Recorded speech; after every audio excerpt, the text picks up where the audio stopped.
Look, Daddy, teacher says every time a bell rings, an angel gets his wings.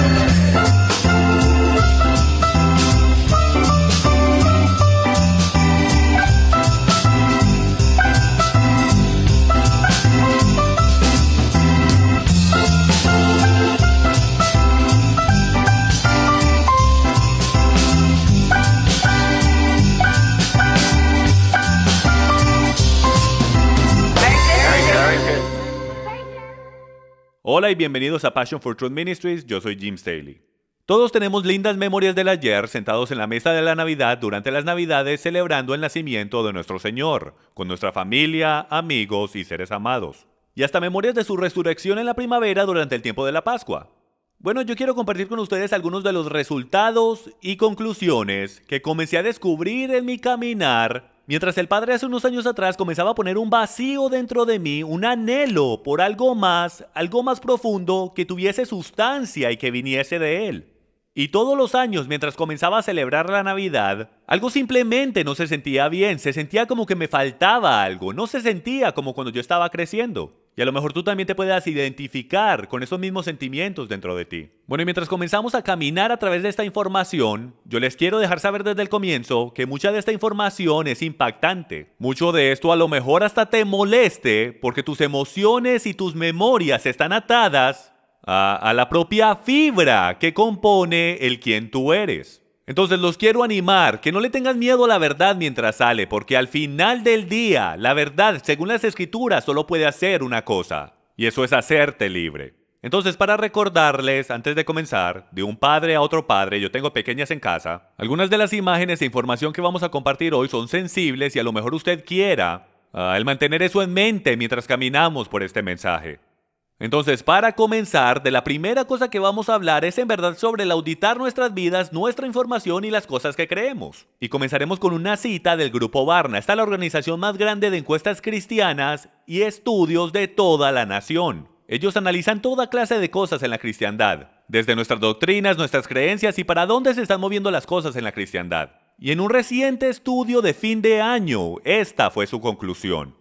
El problema enfrentando a la iglesia cristiana no es que la gente está haciendo un juego entero de creencias. El problema es que tienen un juego entero de creencias en mente que creen que es congruente con enseñanzas bíblicas, pero no están ni dispuestos a ser comprobados en error ni a aprender nuevos entendimientos.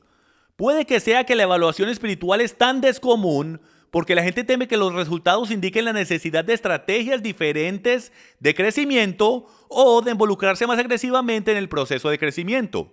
Sin importar cuál sea la razón, la conclusión entre ambos, el sacerdocio y los laicos, es la indiferencia hacia su reconocida falta de evaluación.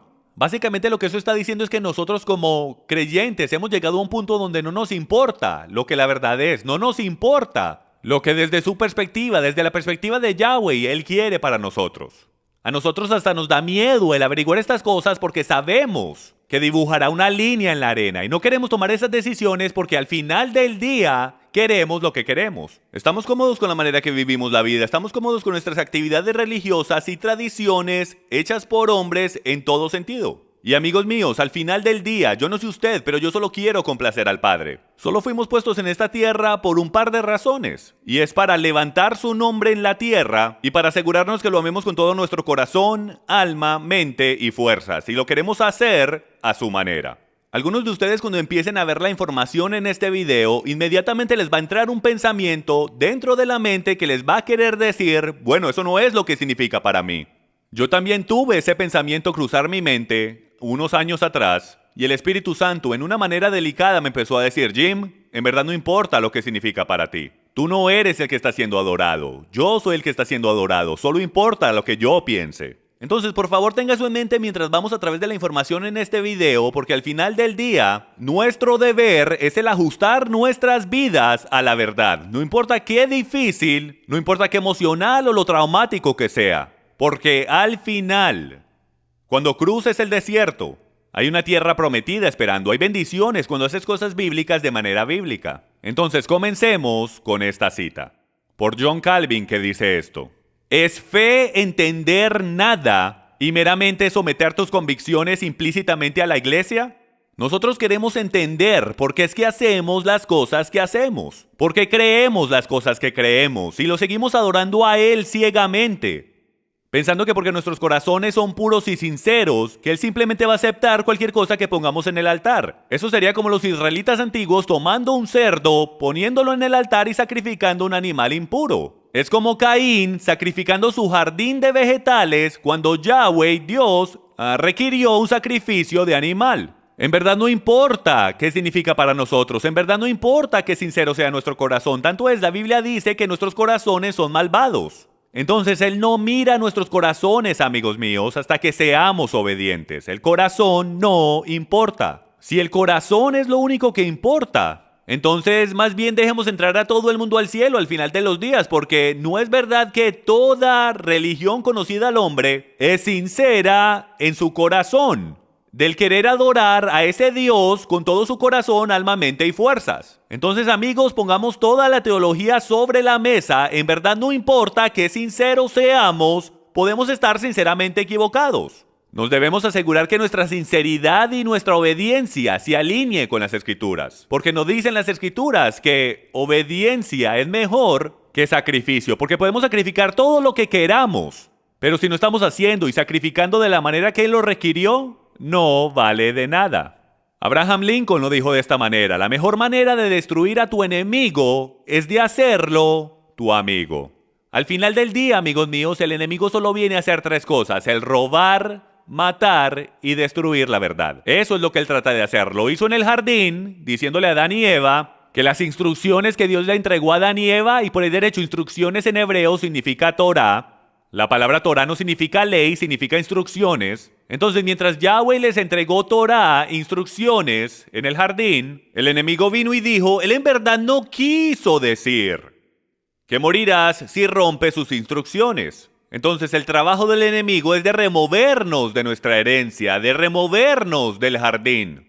Y de la manera que siempre somos removidos del jardín es rompiendo sus instrucciones y escogiendo hacer las cosas a nuestra manera. Esto fue lo que los israelitas hicieron todo el tiempo, mientras caminaban por la línea del tiempo en la historia. Y es de que constantemente rompían el pacto, constantemente eran separados de la presencia de Dios, pero a través de arrepentimiento, tashuva, regresar, ellos volvían a entrar al pacto y Dios los bendecía, solo cuando obedecen, y Él los maldecía cuando no obedecen. Y amigos, yo he aprendido en mi propia vida que algunas veces la peor maldición es el de perderte de una bendición.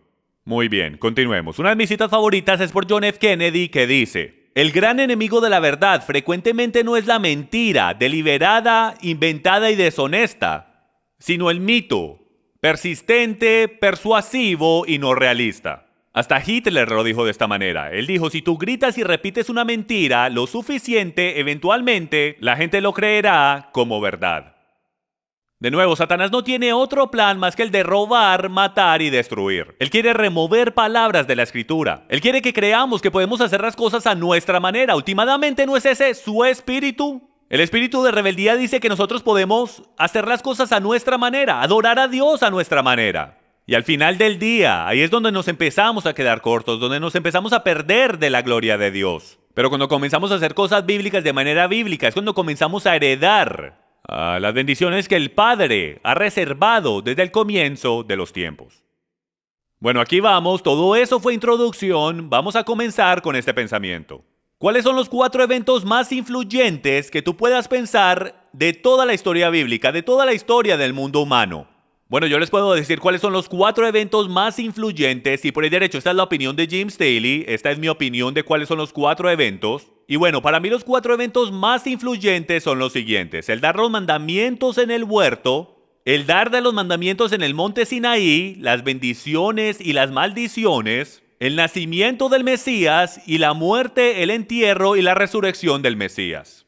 Hay muchos y diferentes eventos que han pasado en la historia humana, pero para mí estos son los eventos más importantes que han ocurrido. Nosotros nos vamos a enfocar en los últimos 2 eventos, el nacimiento del Mesías y la muerte, entierro y resurrección del Mesías, porque esos 2 drásticamente afectaron la historia de la humanidad. Entonces ahora regresemos 4000 años en el pasado y comencemos a descubrir de dónde comenzó la historia de muchas de estas tradiciones. Vamos a regresar hasta por allá atrás en los tiempos de Noé. Tanto es, vamos a comenzar de la manera acostumbrada. Érase una vez, hace mucho tiempo atrás, había un hombre llamado Nimrod. Y Nimrod fue el bisnieto de Noé.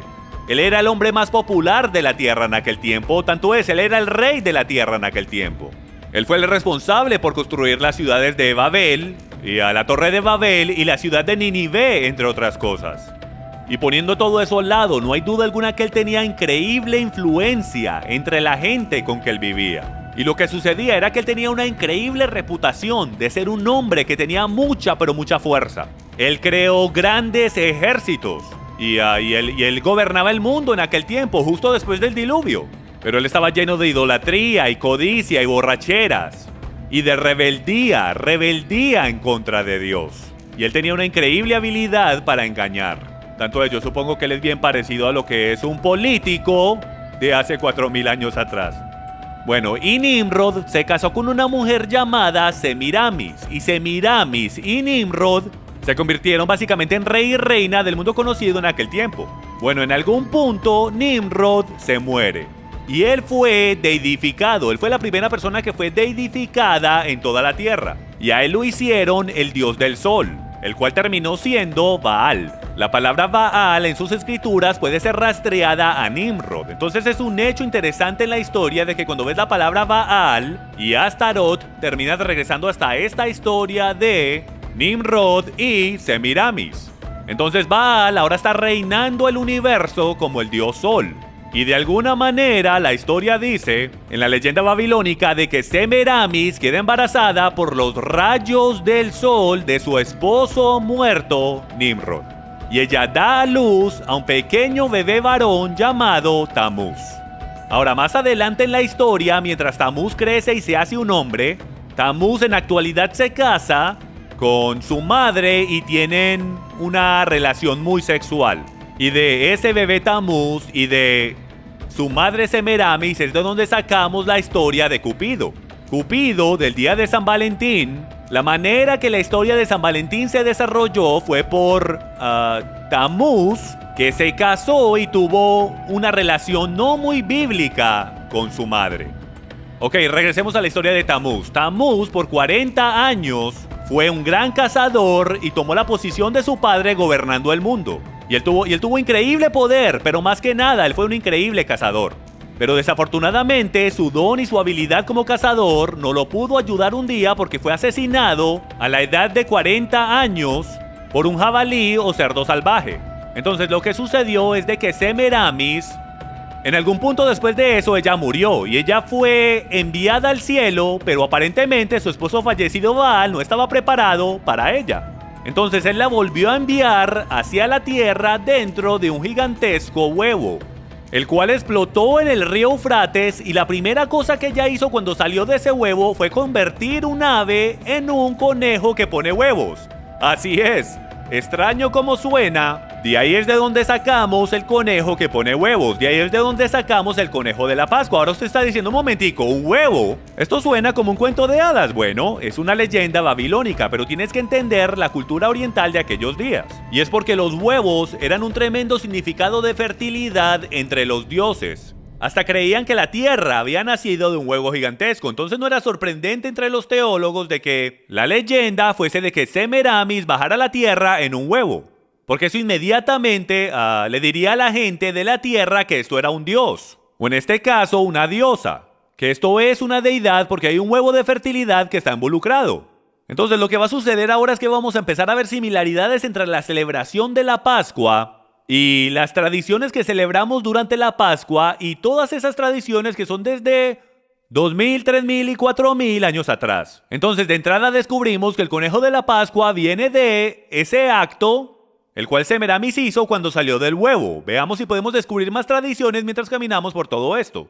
Ahora, todas las primaveras, durante el primer domingo después del equinoccio invernal, durante el equinoccio de la primavera, ellos tenían lo que se llamaba Ishtar, el domingo de Ishtar. Y ellos hacían un servicio de madrugada. Ahora, esta parte de la leyenda es difícil de confirmar porque hay muchas diferentes versiones. Usted tome su propia decisión, si le parece bien o no.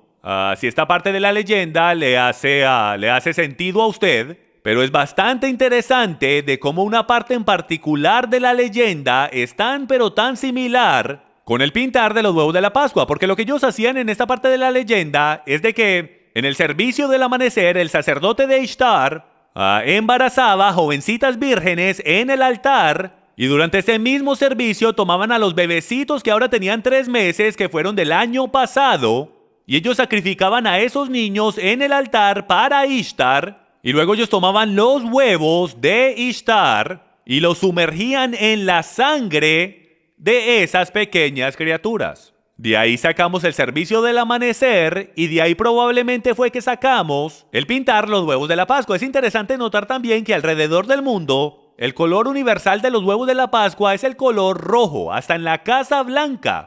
El color oficial de los huevos de la Pascua es el rojo rubí. Ahora, volvamos a Tamuz. Tamuz fue asesinado por un cerdo salvaje.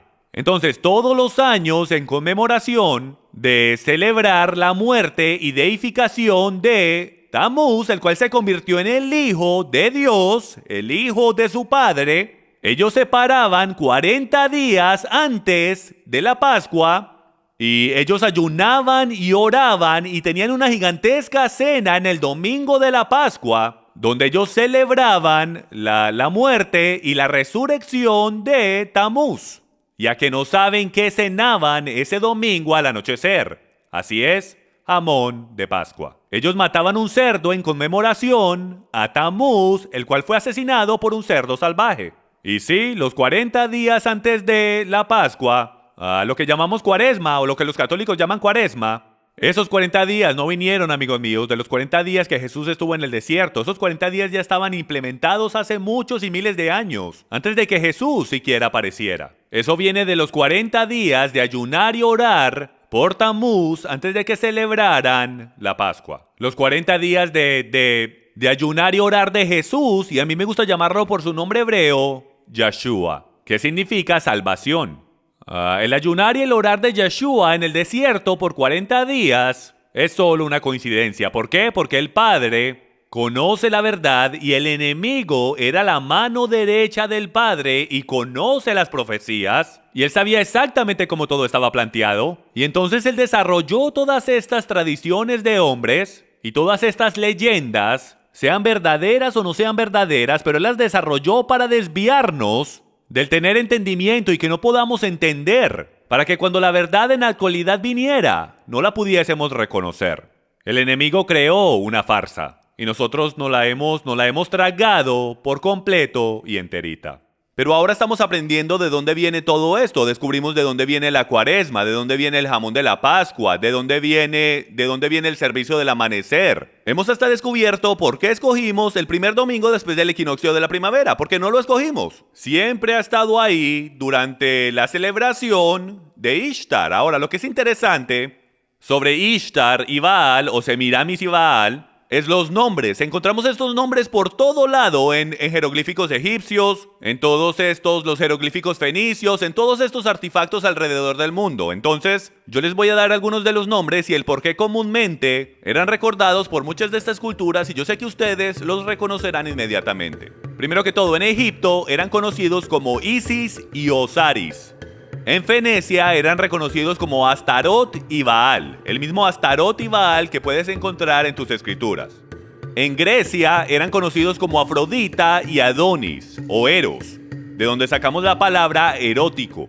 Y en Roma eran conocidos como Venus y Cupido. Así es, de ahí es de donde sacamos el día de San Valentín y Cupido.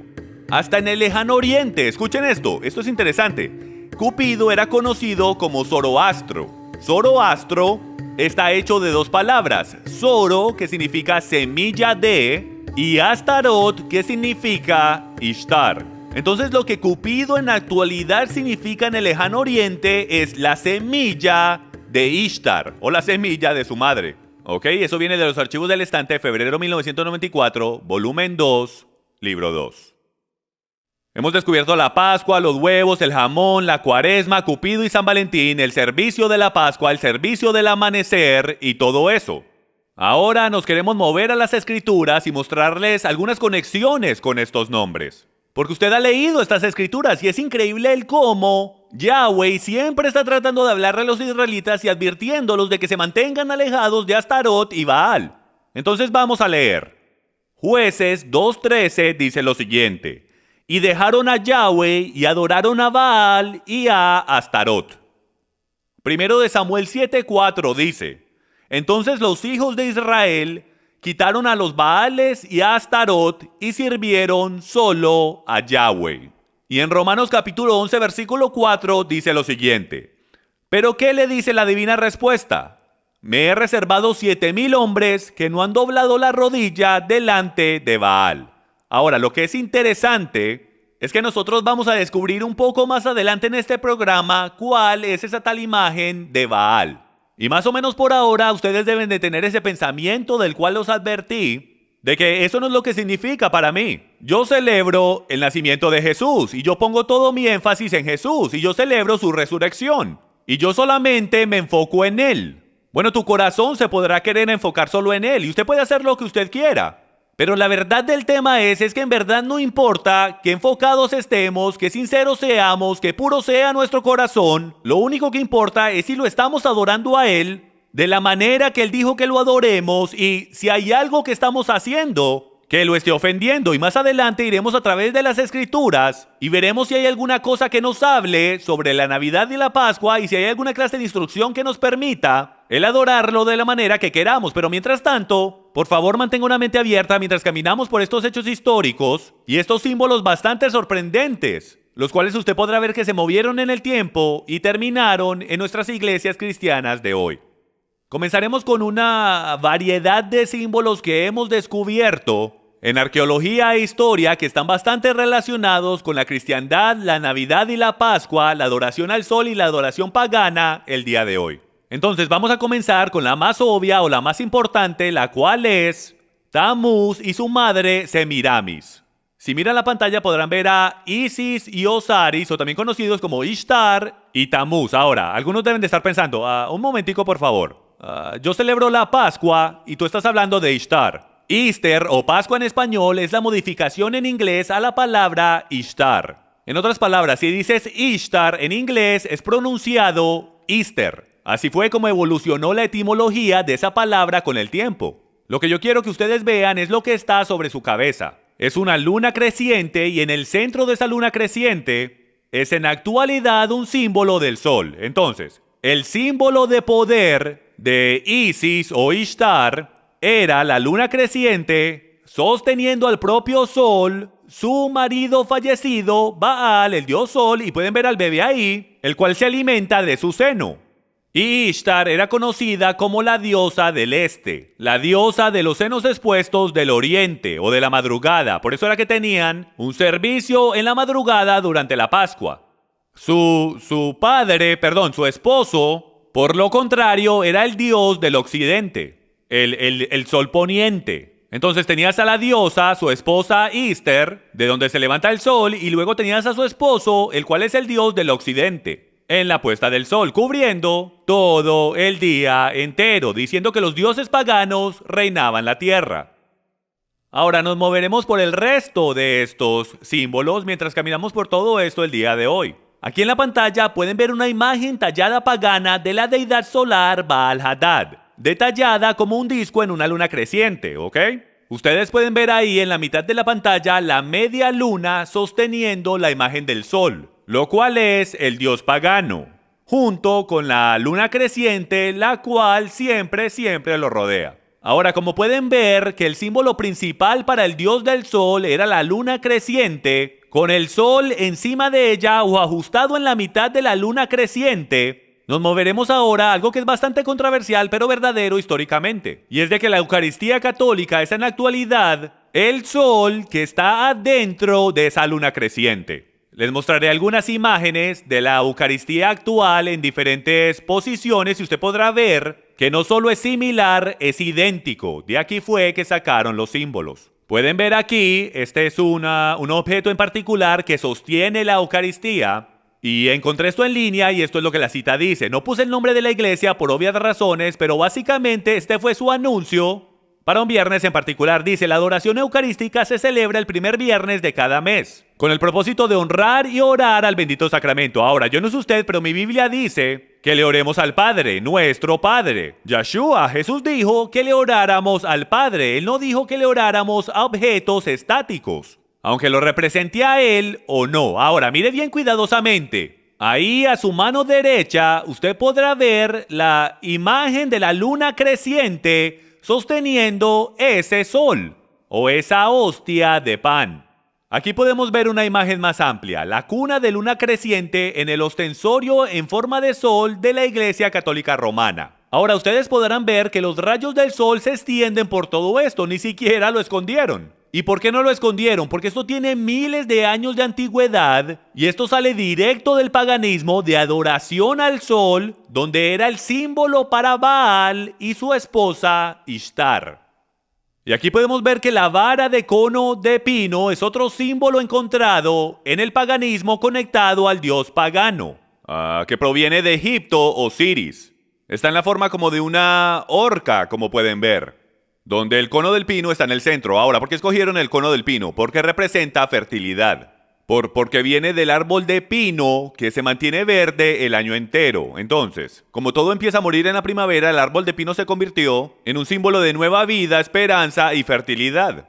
Y como pueden ver, hasta en México han encontrado un dios mexicano que está sosteniendo un cono de pino en una mano, conos de pino en una mano y el árbol de pino en la otra. Ahora, lo que es interesante es que la estructura más grande de cono de pino en la Tierra puede ser encontrada en el patio del pino en el Vaticano. Ahora, déjeme hacer la pregunta. ¿Qué está haciendo un cono de pino siendo encontrado en el patio del pino en el Vaticano? ¿Por qué escogieron un pino? ¿Por qué es que el cono de pino puede ser encontrado en la vara del Papa? Porque esta vara va atrás hasta los tiempos antiguos de adoración al sol pagano, donde representaba poder y autoridad de los dioses. ¿Lo ven? Y este es un vistazo más de cerca a la vara, donde podemos ver el cono de pino integrado justo en la parte superior de la vara. Ahora movámonos a otro símbolo, y este es el símbolo del tridente. El tridente es la horca del diablo. En verdad lo que es un símbolo de Satanás, de los cuernos de Satanás, y es una antigua satánica y pagana señal de manos llamada el tridente. Encontramos esto en arqueología por todo lugar que encuentras una sociedad de adoración al sol, encuentras el tridente por todo lado. Lo encontramos en el antiguo Babilonia y lo encuentras en las manos de todos los dioses paganos al sol. Todos los dioses paganos y faraones tenían alguna clase de tridente o vara, la cual los conectaba con autoridad y poder de los dioses. El más popular, por supuesto, es el tridente de Neptuno, lo llamamos la horca del diablo, y de ahí es de donde viene. Esto no fue algo que alguien se inventó, esto tiene historia y un origen de donde vinieron estas cosas. Ahora, si nos movemos adelante en el tiempo, o nos quedamos en el mismo tiempo, podemos encontrar otro símbolo, el cual es mucho más importante, tanto es, van a poder ver dos símbolos en esta imagen. Esta es una estatua pagana de Júpiter, la cual ha sido renombrada como San Pedro. ¿Y qué es lo que él está haciendo? El símbolo del tridente. Ese símbolo es un símbolo pagano reconociendo el poder de los dioses del sol. Y también podrán ver otro símbolo en esta imagen, y es la aureola. Miren bien cuidadosamente, no es una aureola, es un destello del sol. Lo que ponían detrás de las cabezas de los dioses, o de los santos, si puedo, no es una aureola, es un destello del sol representando el poder del dios del sol. Y llaman a esto San Pedro en el Vaticano, pero la historia nos muestra que en realidad esto es una estatua del dios Júpiter.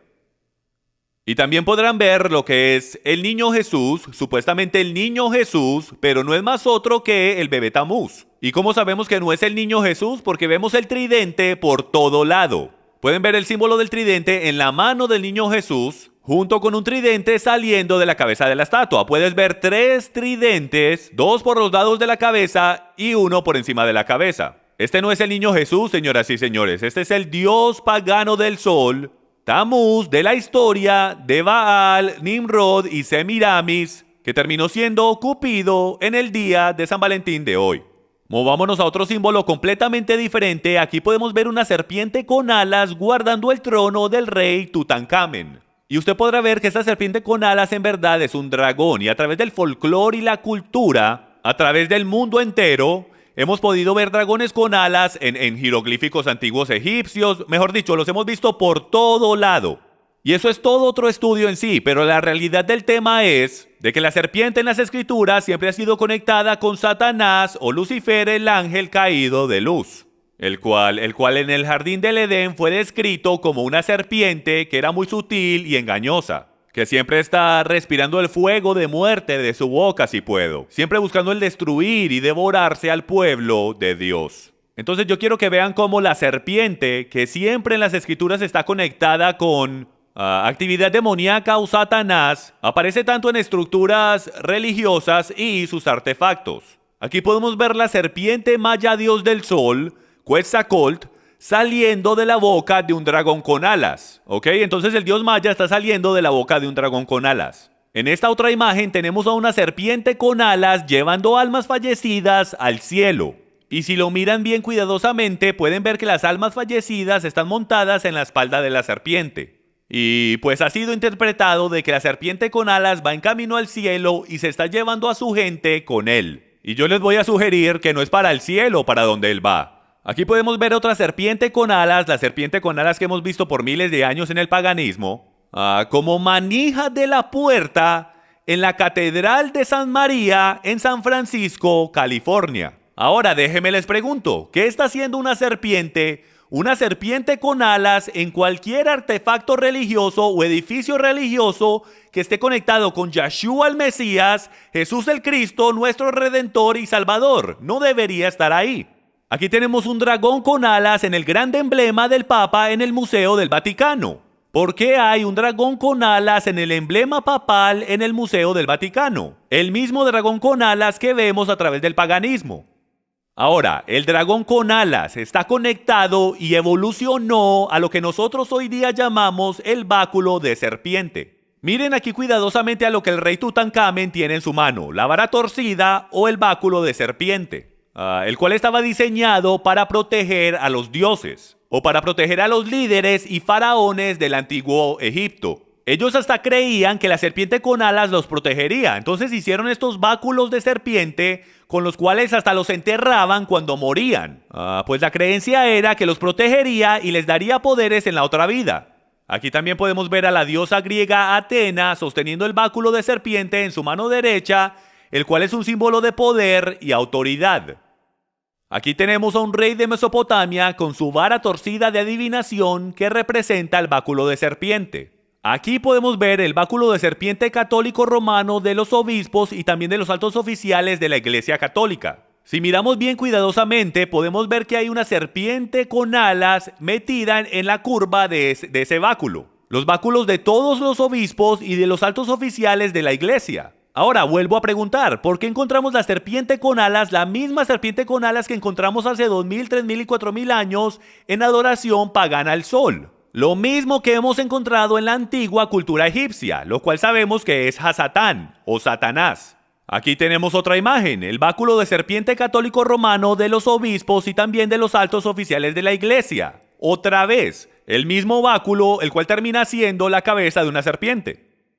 En esta otra imagen podemos ver otro báculo de serpiente católico romano en una iglesia en Italia. Y ustedes pueden ver que en actualidad es un dragón. Esa vara en actualidad es la cabeza de un dragón. Aquí podemos ver otra imagen en un museo de un obispo católico o un sacerdote sosteniendo la bácula en su mano. Aquí podemos ver una de las imágenes más increíbles de la bácula de serpiente aquí a su mano derecha. Y si usted mira cuidadosamente, en actualidad es un rey. Y encima de la cabeza del rey es el cuello de la serpiente o la cabeza de la serpiente. Y empieza a girar hasta que en la actualidad veas la cabeza de la serpiente. ¿Y qué es lo que está saliendo de su boca? Es el fuego de la serpiente. Entonces, yo no sé ustedes, amigos míos, pero de la corona del rey, de mi rey, ciertamente no está saliendo la serpiente, la misma que engañó a Adán y Eva en la antigüedad. Pero vemos eso aquí y básicamente en cada una de las báculas católicas romanas y también en las báculas egipcias y por todo ese pasaje de tiempo. Y ahora moviéndonos a otro símbolo que está encontrado por todo el paganismo Y es el sol brotante o la rueda solar, el sol brotante que vimos en las aureolas, de las cuales hablaremos en un momento. Podemos ver que es representada como una rueda solar a través de la arqueología. Y aquí lo vemos en un altar antiguo de Babilonia para el dios Sol, Baal. Y su símbolo principal es la estrella de 8 puntos, que puede ser representada como 2 estrellas de 4 puntos, las cuales se construyen una dentro de la otra como la rueda solar. Podemos ver la misma rueda solar o sol brotante sobre un templo budista en Tailandia. Aquí podemos ver una rueda solar que es representada en el piso del monasterio de San Ignacio. Ahora, como ustedes pueden ver, comienza como una rueda solar pequeña de 8 lados, pero va creciendo más y más y más en el suelo de ese monasterio. Ahora, a lo mejor ustedes dirán, eso solamente es un suelo que fue decorado de esa manera. No, amigos míos, la razón por la cual escogieron esa rueda solar o poner ese diseño en el suelo es porque está conectado con adoración al sol. Todo templo pagano en la antigüedad usaba ese diseño en su suelo, como adoración al sol, y todavía lo estamos usando hoy.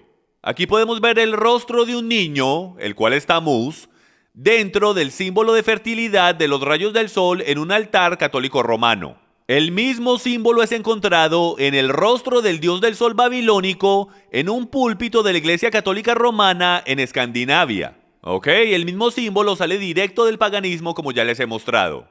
Esta es probablemente una de las imágenes más increíbles que tengo. Usé el programa Google Tierra para tomar una imagen satelital y paré unas cuantas millas en el aire y miren lo que encontré. Esta es la rueda solar más grande en la Tierra y está en el patio de San Pedro en el Vaticano en Roma. Amigos, y para que vean que no estoy inventando nada, hay 8 cuadrantes en esta rueda, la misma cantidad de cuadrantes que puedes encontrar en las ruedas solares de adoración pagana. No, y para que se sorprendan más, ahora les voy a mostrar qué es lo que está en el centro de esa rueda. Pero antes de hacer eso les voy a hacer una pregunta. ¿Por qué están esas líneas pintadas si no es una rueda solar? La realidad es que estos artefactos, que este edificio fue construido para que fuera una rueda solar. Y se los digo porque hoy en día, en estos tiempos modernos, ya sabemos que esto está conectado a la adoración pagana del sol. Ahora miren esto, el disco solar detrás de la cabeza de una estatua católica romana en la Catedral Westminster en Londres. ¿De dónde sacaron ellos esa idea? Es porque lo encontraron detrás de la cabeza de Júpiter y de todos estos dioses paganos. De ahí fue que la Iglesia Católica sacó todas estas cosas. Lo que ustedes ven ahí como una aureola, eso no es una aureola, eso es un disco del sol y lo sacaron del paganismo. Aquí podemos ver que detrás de Krishna también hay un disco solar detrás de su cabeza, y esto es para demostrar que no pasa solamente en la Iglesia Católica. El disco solar precede el catolicismo por cientos o hasta miles de años. Lo podemos ver en ventanas de las iglesias católicas, de todos sus santos, y hasta María. Y si miran cuidadosamente al corazón sagrado, y no tengo tiempo para entrar en detalle en todo eso, pero hasta el corazón sagrado viene directo del paganismo. Esa misma y exacta imagen con el disco del sol tiene que ver con Baal y Tamuz, los dioses paganos. Y lo puedes ver por todo lado en la Iglesia Católica Romana y hasta en otras religiones paganas alrededor del mundo. ¿Y en dónde encontramos esta estrella de 8 puntos, este disco solar, esta rueda solar el día de hoy? En ningún otro lado que el árbol de la Navidad. Y yo sé que a todos nos han enseñado que la estrella en el árbol representa la estrella de Belén que los reyes usaron para encontrar al bebé Jesús. Pero desafortunadamente la estrella de los antiguos dioses paganos precede la estrella del árbol de Navidad, la estrella de Belén, por miles de años. Estaban tomando el disco solar y lo estaban conectando a lo que ustedes van a conocer como el árbol de Nimrod. Y de ahí es que sacamos nuestro árbol de Navidad y la estrella que le ponemos encima. Si miran cuidadosamente podrán ver que hay bastante significancia y similaridad entre el disco solar y la estrella que ponemos encima el día de hoy. En esta imagen podemos ver el disco del sol orgullosamente expuesto encima de un árbol de Navidad en un centro comercial. Ni siquiera están escondiendo el hecho que no es una estrella sino un disco del sol. Hasta la estrella de 8 puntos encima del árbol de Navidad de la Casa Blanca para que todo el mundo lo vea es la misma estrella de 8 puntos que encontramos en arqueología de miles de años atrás conectada con adoración al dios del sol pagano. Esta es una increíble cita que encontré durante mis estudios mientras trataba de hacer una conexión entre Ishtar y la estrella de 8 puntos. Y dice que en Uruk, una ciudad antigua de Sumeria, en el sur de Irak, descubrieron tablas de 3000 años de antigüedad, las cuales indican la identidad celestial de Ishtar como la estrella de 8 puntos. Y usted puede ir a buscarle el recurso por usted mismo. Es sorprendente para mí, amigos míos, cómo hemos tomado todas estas tradiciones que creemos que nos inventamos recientemente, cuando cada una de ellas puede ser rastreada a algo que alguien hizo, el cual no quería a nuestro Dios, lo odiaba. El enemigo ha creado un Dios falso y el hombre se ha robado todas esas tradiciones y hemos estado adorando al Dios de Abraham, Isaac y Jacob de la misma manera que los antiguos han adorado a sus dioses paganos. Y la pregunta del millón que tenemos que responder al final de esta enseñanza es si podemos adorar a Dios de la misma manera que los antiguos paganos lo hicieron. Y sí que vamos a responder esa pregunta. Ok, la palabra obelisco literalmente significa asta o mástil de Baal, o el órgano de reproducción de Baal. Y casi siempre está ubicado en el centro de un círculo, el cual representa las genitales femeninas y el acto físico sexual. Por esto es que el obelisco y la rueda solar trabajan juntos. Por eso los puedes ver en el Vaticano, en el patio de San Pedro. Y aquí podemos ver cómo ese obelisco está en todo el centro de esa rueda solar, si lo pueden ver ahí en el círculo, lo cual significa la consumación de ese acto sexual entre el dios Sol Baal y su esposa Ishtar o Semiramis, o como la llamamos en inglés, Easter, lo cual es Pascua. Antes de que continuemos hablando del obelisco, les quiero contar una historia sobre lo que dicen en Egipto de dónde vino el obelisco.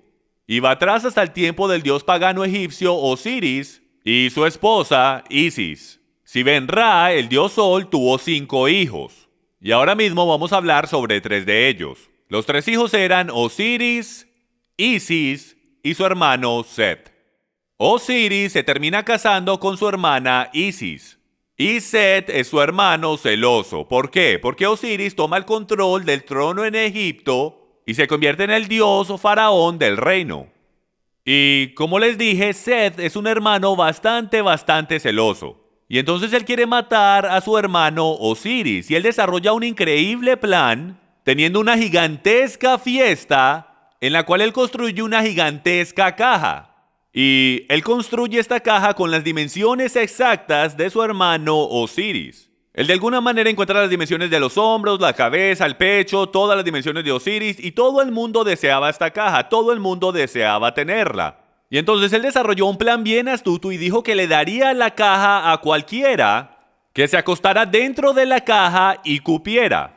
Bueno, como se pueden imaginar, Osiris se acostó dentro de la caja y cupo perfectamente. Y en ese momento usted hizo que sus siervos le pusieran la tapa encima, lo sellaran con clavos y lo tiraran en uno de los ríos de Egipto. Y él murió. Bueno, esto no sentó muy bien con su esposa Isis, la cual tomó el trono y ella decidió darse la tarea de encontrar el cuerpo fallecido de su esposo en el río Nilo. Y mientras ella lo encontró para enterrarlo apropiadamente, Set se dio cuenta y él interrumpió el regreso de ella hacia Egipto. Y tomó el cuerpo sin que ella lo supiera, la volvió a engañar, tomó el cuerpo y lo cortó en 14 diferentes pedazos y los regó por todas las ciudades de Egipto. Con una excepción. El órgano masculino, el órgano reproductivo de Osiris, él lo tiró en el río Nilo, el cual luego fue, según la leyenda, comido por los peces. Y ese fue el único órgano que ella no pudo encontrar. Ella encontró todas las otras partes de su cuerpo, pero esa parte no la pudo encontrar. ¿Por qué es eso importante? Porque sabemos que hasta desde los tiempos antiguos, por las historias en Corintio, hoy día sabemos que tenían hasta 1000 hombres y mujeres prostitutos en Corintio solamente. La fornicación, homosexualidad, todas esas cosas eran muy prevalentes en culturas antiguas. Fertilidad era para todos ellos la cosa más importante. El ser promiscuo era mucho más aceptado de lo que es hoy en día, si pueden creer eso. Entonces esto era bien importante, de que ella encontrara este órgano reproductivo de su esposo, el cual representaba poder, fuerza, fertilidad y el pasar los genes y la majestad a la próxima generación. Entonces, como ella no pudo encontrar el órgano masculino de su esposo, ella decidió conmemorarlo construyendo estos pilares en Egipto, que serían levantados como un memorial de su poder, en la forma de un obelisco de concreto o de piedra. Y ese obelisco, lo sabemos por algunas fuentes, es donde ellos creen que el espíritu viviente de ese dios Sol está viviendo. Como pueden ver por la fuente que está en la pantalla, ellos creían y adoraban el obelisco egipcio porque ellos pensaban que esa era la morada del dios del Sol. Y comenzaron a levantar estos obeliscos por todas partes del mundo, mientras ella hacía esto en conmemoración de su esposo fallecido, para que todo el mundo supiera de que su presencia estaba en esa ciudad, y los empezaron a levantar por todas partes del mundo antiguo conocido. Podemos ver en la Biblia que la palabra hebrea para pilar o ídolo es la palabra Kamán. Y Kamán literalmente significa ídolo del sol o pilar del sol. Y aquí está como es usado en Isaías 27:9. De esta manera pues será expiada la iniquidad de Jacob, y este será todo el fruto, la remoción de su pecado. Cuando él haga todas las piedras del altar como piedras de cal desmenuzadas, y ya no sean levantadas las estatuas de acera ni las imágenes del sol. Y la palabra para imágenes ahí es Kamán. Y ese Kamán está hablando específicamente de un obelisco, o los pilares que ellos levantaban en sus campos. Aquí está otra palabra en hebreo, matzebah, y matzebah significa pilar, monumento o ídolo. Básicamente están hablando de los obeliscos. Éxodo 34:13. Mas derribaréis sus altares y quebraréis sus estatuas y cortaréis sus imágenes de acera. Levítico 26:1. No haréis para vosotros ídolos, ni escultura, ni os levantaréis estatua, ni pondréis en vuestra tierra imagen de piedra, hablando del obelisco, para inclinarlos a ella, porque yo soy Yahweh, vuestro Elohim. Deuteronomio 7:5. Mas así habéis de hacer con ellos. Sus altares destruiréis y quebraréis sus estatuas, y cortaréis sus imágenes de acera y quemaréis sus esculturas en el fuego. Y como pueden ver, hay muchas más escrituras que hablan de los pilares y los obeliscos que levantaron en sus tierras. El gran Dios de Abraham, Isaac y Jacob, Yahweh, no estaba luchando constantemente contra sus dioses pequeños. Él constantemente estaba luchando contra su Dios primordial, el cual era Baal, el dios del sol. Él siempre estaba mencionando a Baal, a Astarot, el dios del sol del oriente y el dios del sol del occidente. Aquí tenemos algunas imágenes de alrededor del mundo. Iremos alrededor del mundo y les mostraré algunas imágenes de estos obeliscos en su formato original. Y como pueden ver en este, que está en Turquía, todavía se pueden ver las imágenes de los jeroglíficos antiguos y los dibujos todavía visibles en este obelisco. Y en esta otra imagen podemos ver la aguja de Cleopatra en Londres. Y esto no fue una estatua o un emblema que construyeron porque sí. Esto en la actualidad es una representación y una conmemoración hacia el dios Sol. Este es el obelisco más antiguo en Escocia. Y este es el obelisco más antiguo en Suiza, como pueden ver.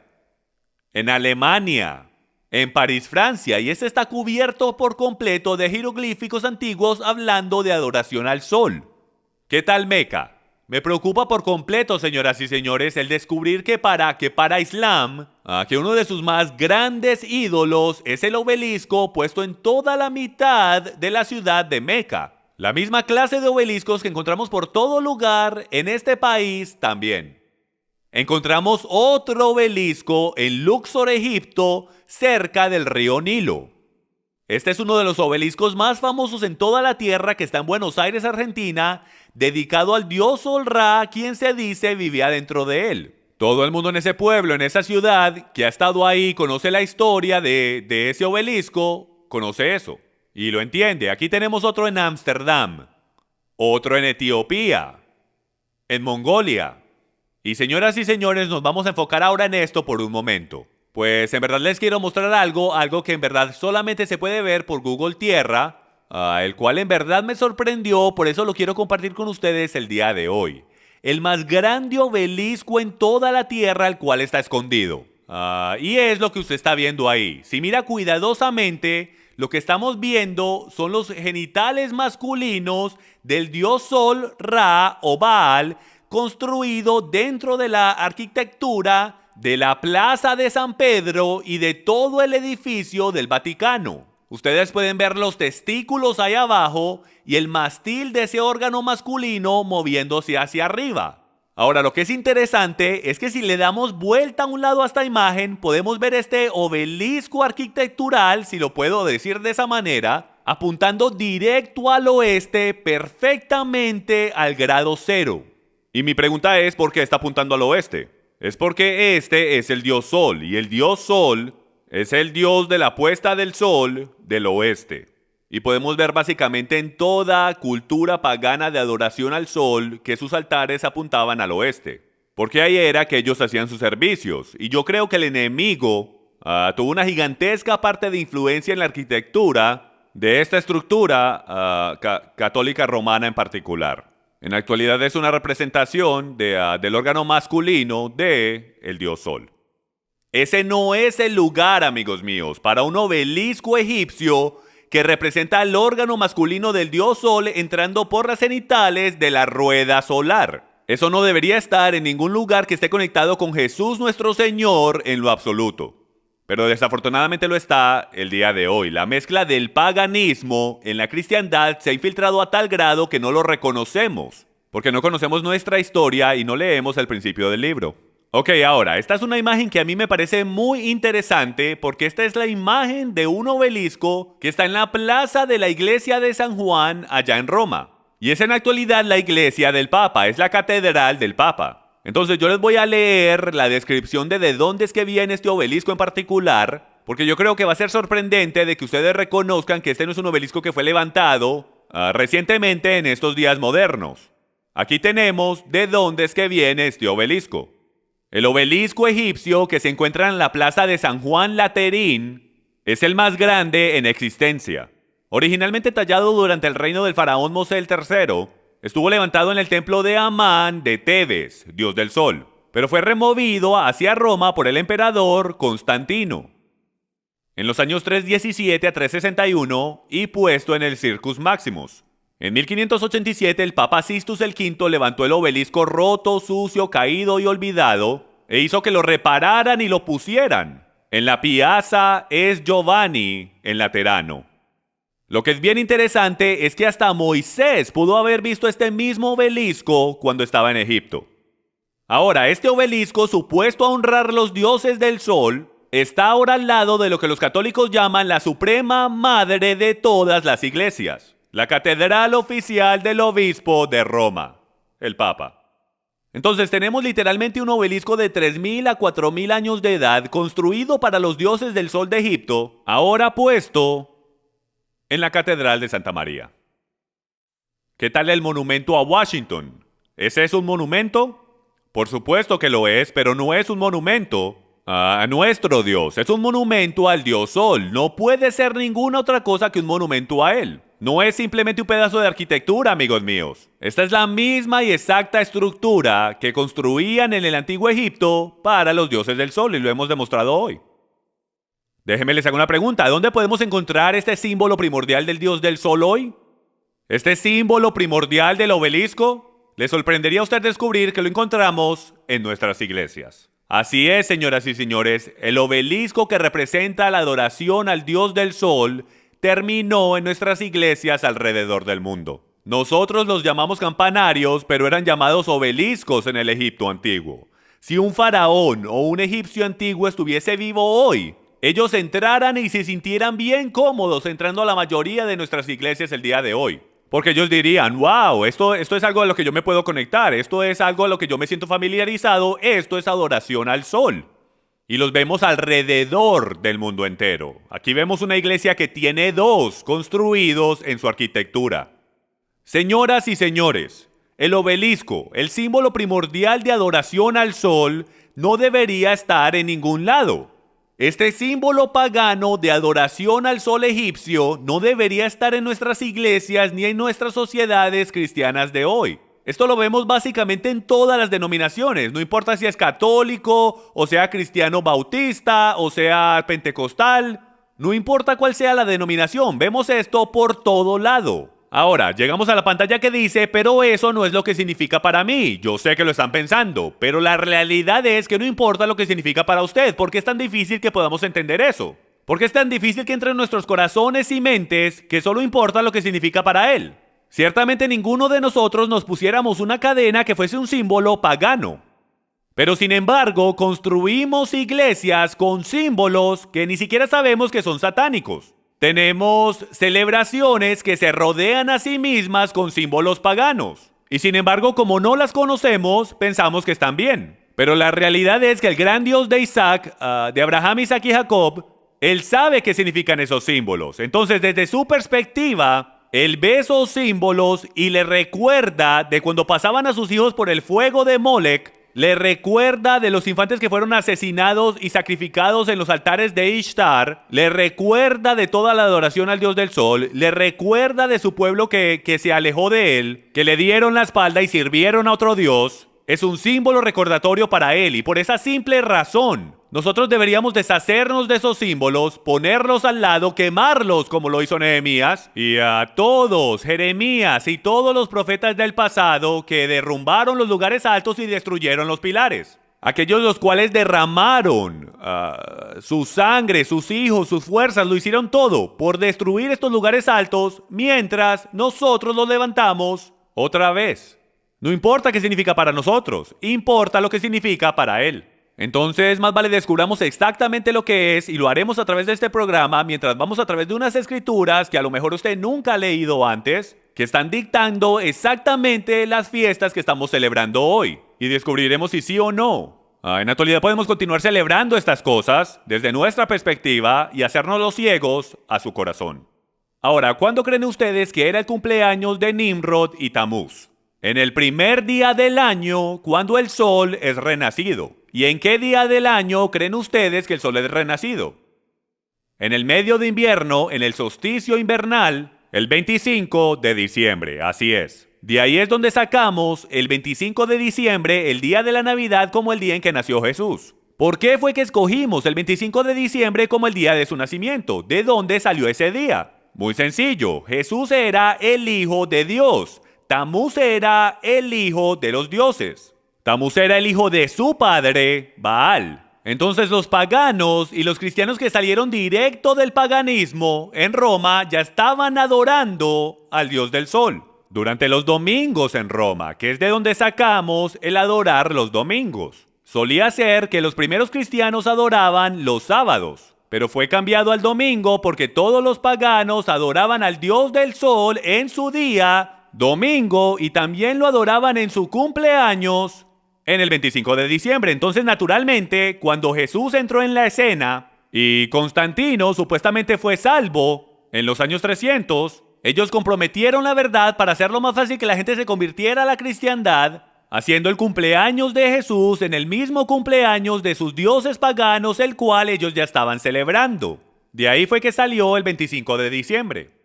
Una de las celebraciones paganas y cultistas más grandes ocurría durante el solsticio del invierno. ¿Por qué? Porque ese es el tiempo cuando el sol es renacido, cuando los días del año comienzan a hacerse más largos, por lo tanto los cumpleaños de los dioses del sol coincidían con ese día. El 25 solía ser el 21, pero con el cambio del calendario juliano fue cambiado al 25.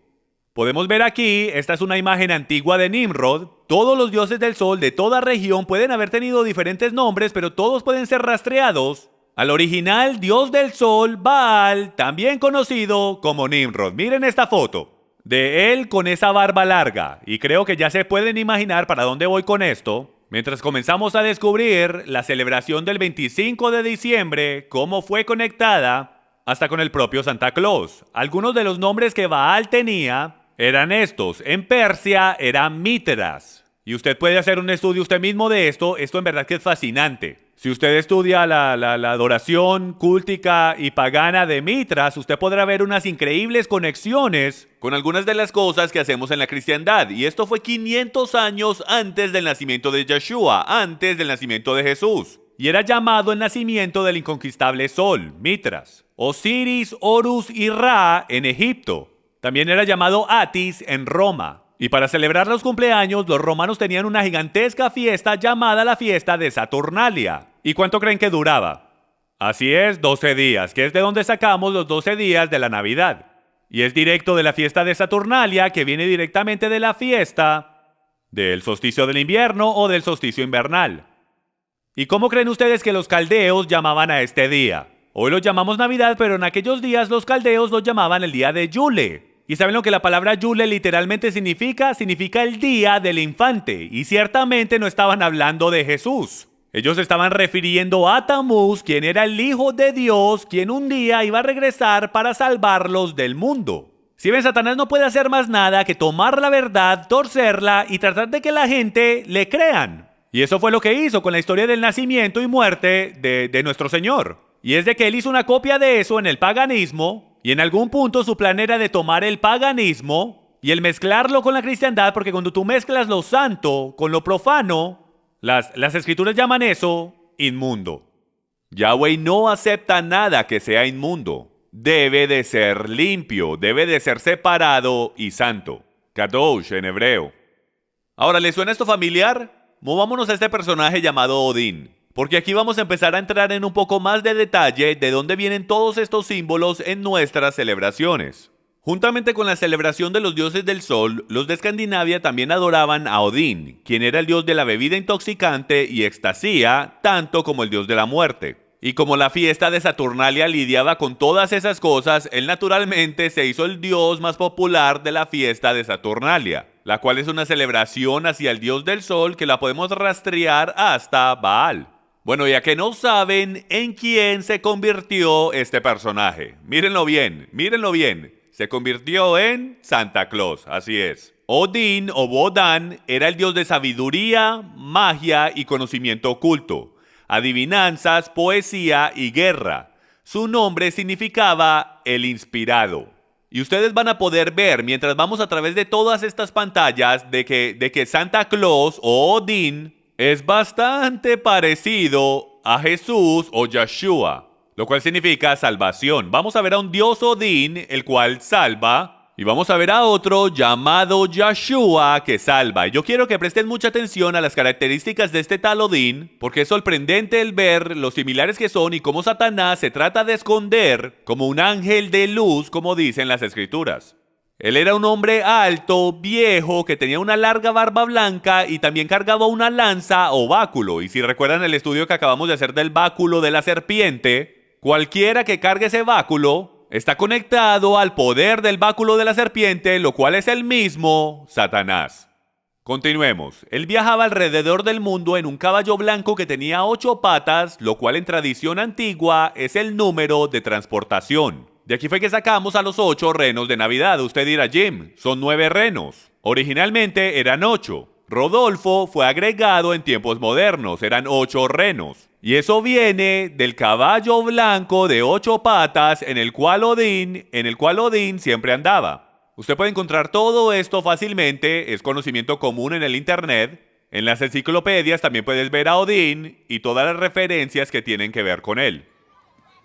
En básicamente todas las versiones de Santa Claus, él siempre andaba con un demonio, o lo que se convirtió hoy en día en los duendes o los enanitos. En básicamente todas las versiones, él siempre andaba con un ayudante oscuro, como pueden ver ahí en esa foto. Pueden ver el monstruo, el demonio ese con la lengua afuera. Bueno, eso era llamado un Krampus. Los Krampus o los ayudantes oscuros seguían a Santa Claus a todo lado y si los niños se portaban mal, los Krampus los golpeaban, ¿ok? Entonces tenías al que era bueno, San Nicolás, el que terminó siendo San Nicolás, que era Odín, el cual venía y te daba regalos si eras bueno, pero si no lo eras, entonces sus ayudantes oscuros o sus demonios eran los que venían e instituían la disciplina hacia los niños, y vamos a ver eso. Entonces los Krampus terminaron siendo conocidos en el día de hoy como sus duendes. Según la leyenda, los Krampus acompañaban a San Nicolás durante la temporada de Navidad, advirtiendo y castigando a los niños malos, a diferencia de San Nicolás, quien daba regalos a los niños buenos, y esto viene de Wikipedia. Aquí tenemos otra imagen de un Krampus o de un duende de Santa Claus. Y como pueden ver en la foto a la derecha, eso se ve igual que la escoba de una bruja, donde podemos ver a este Krampus que se está llevando a los niños malos, ¿ok?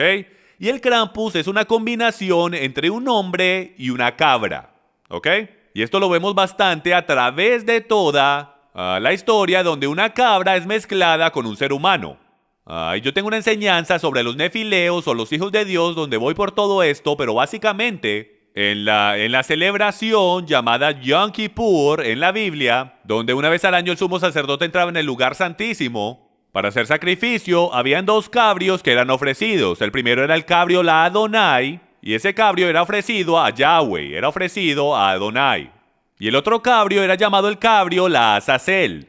Y ese cabrio era sacado afuera hacia el desierto, y ese cabrio era empujado por un precipicio. El cabrio la Azazel era donde el sumo sacerdote ponía sus manos y ellos incorporaban todos los pecados de Israel en su cabeza y lo tomaban y lo enviaban hacia el desierto para Azazel. Y Azazel era un dios mitad hombre, mitad cabra, ¿ok? En la mitología antigua. Entonces, como se dice que Azazel fue el que le enseñó al hombre a pecar, todos los pecados del mundo, todos los pecados de Israel eran puestos sobre la cabeza de ese cabro Azazel. Y esto es lo que vemos que se convirtió en un nuevo personaje llamado el ayudante de Santa, el cual es en la actualidad Azazel si puedo o el Krampus como lo llamamos el día de hoy. Ahora, y la foto a la izquierda es una foto moderna, reciente, del festival que todavía se guarda, el festival navideño que todavía se guarda en el país de Alemania, donde ellos continúan guardando esta celebración trayendo los Krampus o los ayudantes de Santa. Esta también es una foto moderna y aunque nos parezca extraño a nosotros los cristianos de este lado del continente que esto todavía se esté celebrando hoy, esta es una foto de San Nicolás y sus demonios que todavía se está celebrando en Austria, Hungría, Alemania, Italia y en todo el mundo. Entonces lo que les vamos a mostrar ahora es un pequeño clip o un pequeño video de varios clips con diferentes imágenes que hemos descubierto donde todavía están celebrando todas estas cosas alrededor de todo el mundo, donde literalmente glorifican la parte demoníaca de la Navidad, San Nicolás y los Krampus o ayudantes.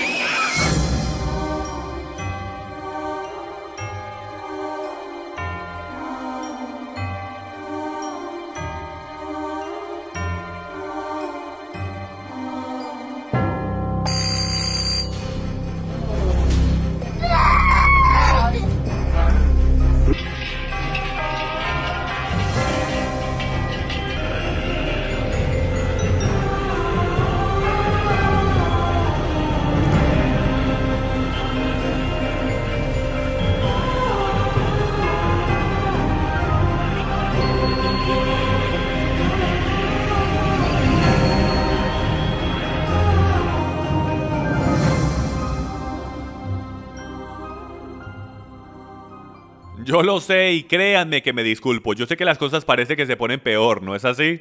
Y como si eso no fuera suficiente, hay algunos expertos que creen que la canción en la actualidad de Jingle Bells vino de las campanas de los Krampus que estaban en existencia mucho antes de que la canción fuera escrita, pues todas las veces que veías a San Nicolás, él venía acompañado de las campanas de Navidad, si puedo, que venían colgando del cuello de sus duendes o de sus Krampis. Y como pueden ver en el video, ellos sonaban sus campanas para anunciarse a sí mismos cuando llegaban al próximo pueblo que iban a entrar. Y algunos creen que de ahí es que viene el término las campanas de Navidad, la Navidad de campanas o la canción de Jingle Bells de hoy. Ahora vamos a entrar a descubrir exactamente de dónde vino Santa Claus. Ahora, ¿cómo fue que Odín terminó siendo Santa Claus? Aquí está la rendición o la evolución de cómo Odín terminó siendo Santa Claus. Para los 1500 en Holanda, allí él se convirtió en Sinterklaas. O sea que Odín se convirtió en Sinterklaas. Un amable y viejo hombre con barba blanca, vestido blanco, manto rojo y un báculo, el cual cabalgaba los cielos y techos de las casas en su caballo blanco, acompañado por sus duendes o Krampus, dejando regalos para la gente debajo de su sagrado árbol, el árbol de abeto. Él te visitaría en su cumpleaños, el 25 de diciembre por supuesto, y te daría regalos si había sido bueno, y si no había sido bueno, sus Krampus te golpearían. Y es increíble para mí que estas historias se encuentren a sí mismas en tradiciones modernas todavía el día de hoy. Tradiciones paganas de hace 2000, 3000 y 4000 años atrás que todavía encontramos en las culturas de hoy. ¿Cuál es la frase bien popular que Santa Claus siempre dice? ¿Alguna vez hemos parado a preguntar de dónde fue que eso vino? Bueno, si regresas en la historia puedes encontrar de dónde fue que esta palabra en verdad originó. Y de aquí fue que originó. En la historia de duendes, la historia de un hobgoblin, el autor Allen W. Wright revela: Robin fue un apodo medieval para el diablo y la risa peculiar de Robin era ho, ho, ho. En los años 1600, Robin Goodfellow personificó el diablo en muchas obras de teatro. Y los teatros en aquellos tiempos eran bastante importantes, pues no tenían cines como hoy. Entonces los teatros y obras eran una parte integral en la sociedad de aquellos tiempos. Entonces, antes de que el diablo entrara en la escena, él se anunciaba a sí mismo diciendo la frase ho, ho, ho. Y de ahí, amigos míos, es que viene el ho, ho, ho del Santa Claus que conocemos hoy. En los años 1700, un holandés emigró a Norteamérica y trajo sus Sinterklaas con él. En el dialecto inglés fue cambiado a Santa Claus. Luego, en el 1930, un diseñador de la Coca-Cola estaba tratando de hacer que la gente comprara su bebida en el invierno. Entonces tomaron los colores de la compañía, el rojo y el blanco, tomaron prestada la historia de Sinterklaas, cambiaron algunas cosas y de allí salió el Santa Claus moderno junto con los renos y los duendes. Entonces ese diseñador tomó prestada una imagen, creo yo que era del siglo XVIII, la modernizó, le agregó los colores y de ahí salió el Santa Claus de la Coca-Cola que podemos ver el día de hoy, completo con barba, cachetes rojos y el traje blanco y rojo. En los 1970, continuemos. El Segundo Concilio del Vaticano, escuchen esto, formalmente declaró que ningún obispo católico romano con el nombre Nicolás jamás existió.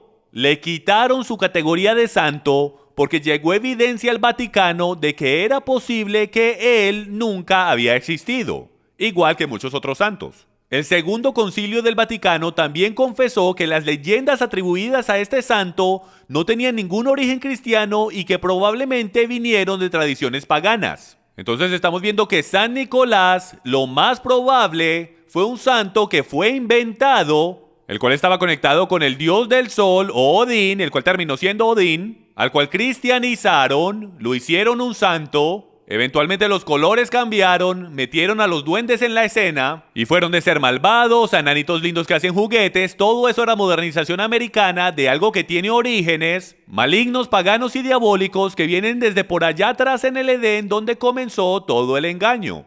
Miren lo que dice la enciclopedia World Book. La creencia que Santa Claus entra a la casa a través de la chimenea se desarrolló de una leyenda antigua nórdica. Los nórdicos creían que la diosa Herta aparecía en la chimenea y traía buena suerte a la casa. De ahí es en la actualidad de donde viene la palabra hearts en inglés. Viene de la palabra Herta, la cual era la diosa de los nórdicos. Entonces podemos ver directo de la enciclopedia World Book que el que Santa Claus baje por la chimenea no tiene nada que ver con alguna cosa que sea buena. Tiene todo que ver con un dios que va a través del fuego. Y amigos, yo solo conozco a un Dios que va a través de fuego, y ese es Satanás, el cual eventualmente va a ser tirado al lago de fuego. Continuemos. Los druidas dueños de casas dejaban dulces consistiendo de leche y pasteles para pacificar a este Dios que bajaba por la chimenea a sus casas. Entonces de ahí fue que sacamos la idea de galletitas y leche para Santa Claus. Nosotros creemos que nos lo inventamos y que es muy lindo. Pero esto viene desde hace mucho tiempo atrás, señoras y señores, desde los druidas. Cuando ellos ponían galletitas y leche para su dios, el cual bajaba por la chimenea en su cumpleaños el 25 de diciembre. Ahora hagamos la pregunta, señoras y señores. ¿Quién es quién? ¿A quién estamos sirviendo? ¿A Santa Claus o a Jesucristo? ¿A Yeshua el Mesías? ¿A quién le estamos presentando a nuestros hijos como el Salvador y Redentor de nuestras vidas, especialmente durante esta época del año?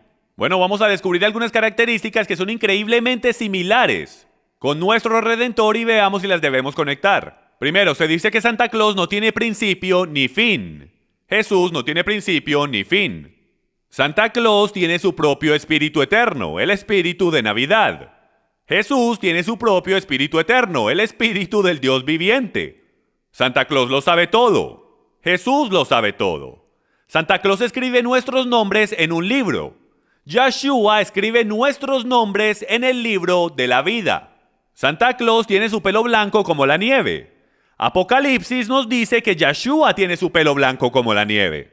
Santa Claus viaja durante la noche. Ahora empezamos a ver una diferencia entre los dos. Yeshua viaja durante el día. Todo lo que Yeshua hace es en la luz. Todo lo que Santa hace es en oscuridad. ¿Ven la diferencia? Es una diferencia sutil. Del cómo Satanás toma la verdad y simplemente la tuerce un poquitico. Continuemos. Santa Claus quiere darte todo lo que tu carne desea. Yeshua quiere darte todo lo que necesitas. Santa entra a tu casa a través del fuego. Ciertamente nuestro Señor no entra a nuestra casa a través del fuego. Y Santa tiene un árbol místico y ama a los niños. Como ustedes saben, Santa Claus tiene un árbol místico. ¿De dónde él sacó esa idea? Él la sacó de que en la Biblia Yahweh tiene un árbol místico llamado el árbol de vida. Era el árbol que separaba al bien del mal. Y si tú tomabas parte de ese árbol, tú vivirías para siempre. Y ese árbol eventualmente tomó su forma en el lugar santísimo e iluminó el lugar santísimo en el templo y se llamó la menorá. La menorá es el candelabro de 7 brazos que los israelitas pusieron en el templo y era llamado el árbol de vida. Ahora vayamos al diccionario Oxford en inglés para la definición de la palabra diablo. Y esto es increíble, miren lo que encontré. La definición se llama Satanás, Lucifer, Lucero, Belcebú y en lenguaje rústico popular es llamado el viejo Nick. Así es, el mismo viejo Nick del cual hemos estado hablando, el viejo Nick que dejamos que nuestros hijos se sienten en sus piernas en el centro comercial, el mismo viejo Nick que vemos en las películas. Bueno, ese viejo Nick en los tiempos antiguos era más bien conocido de esta manera. Este es el mismo viejo Nick al cual desde tiempos antiguos Hasatán, Satanás, siempre había sido conectado. Y de nuevo, pero eso no es lo que significa para mí. Y yo espero que para ahora ya hayan entendido que no es que significa para mí. No importa lo que significa para mí, solo importa lo que significa para él. Estas cosas son difíciles de aceptar, no hay duda alguna. Cuando yo aprendí esto al principio me hizo shock en lo más profundo y yo dije, bueno, ¿y ahora yo qué hago con todo esto? ¿Cómo aplico esto en mi caminar y en mi vida espiritual? Bueno, hablaremos de eso en un momento, pero la realidad es que por favor, hágase humilde delante de los hechos que están siendo presentados aquí hoy. Y pídale al Padre lo que usted debería hacer con su familia conociendo estos hechos. Y recuerde, no importa lo que significa para nosotros, solo lo que significa para Él. Regresando a Odín, el símbolo principal de este ser místico que tenía poderes como un dios era el árbol eterno de abeto. A diferencia, como si usted ve a la mano izquierda, el símbolo principal del verdadero Dios Yahweh, desde el huerto en Génesis hasta la Nueva Jerusalén en Apocalipsis, es el árbol de vida, lo cual es la menorá de 7 ramas que estaba en el lugar santísimo. Ahora, el árbol de Navidad. Árboles han sido adorados por toda cultura pagana en el mundo, y eran un símbolo principal de adoración al dios del sol y de fertilidad. El árbol de Navidad tomó el lugar del obelisco en los hogares paganos. El árbol de abeto tomó el lugar de ese obelisco como una imagen o representación del dios del sol. Por eso era que ponían ese disco solar o esa estrella de 8 puntos encima de él. El árbol de abeto era dicho ser mágico porque permanecía verde todo el año.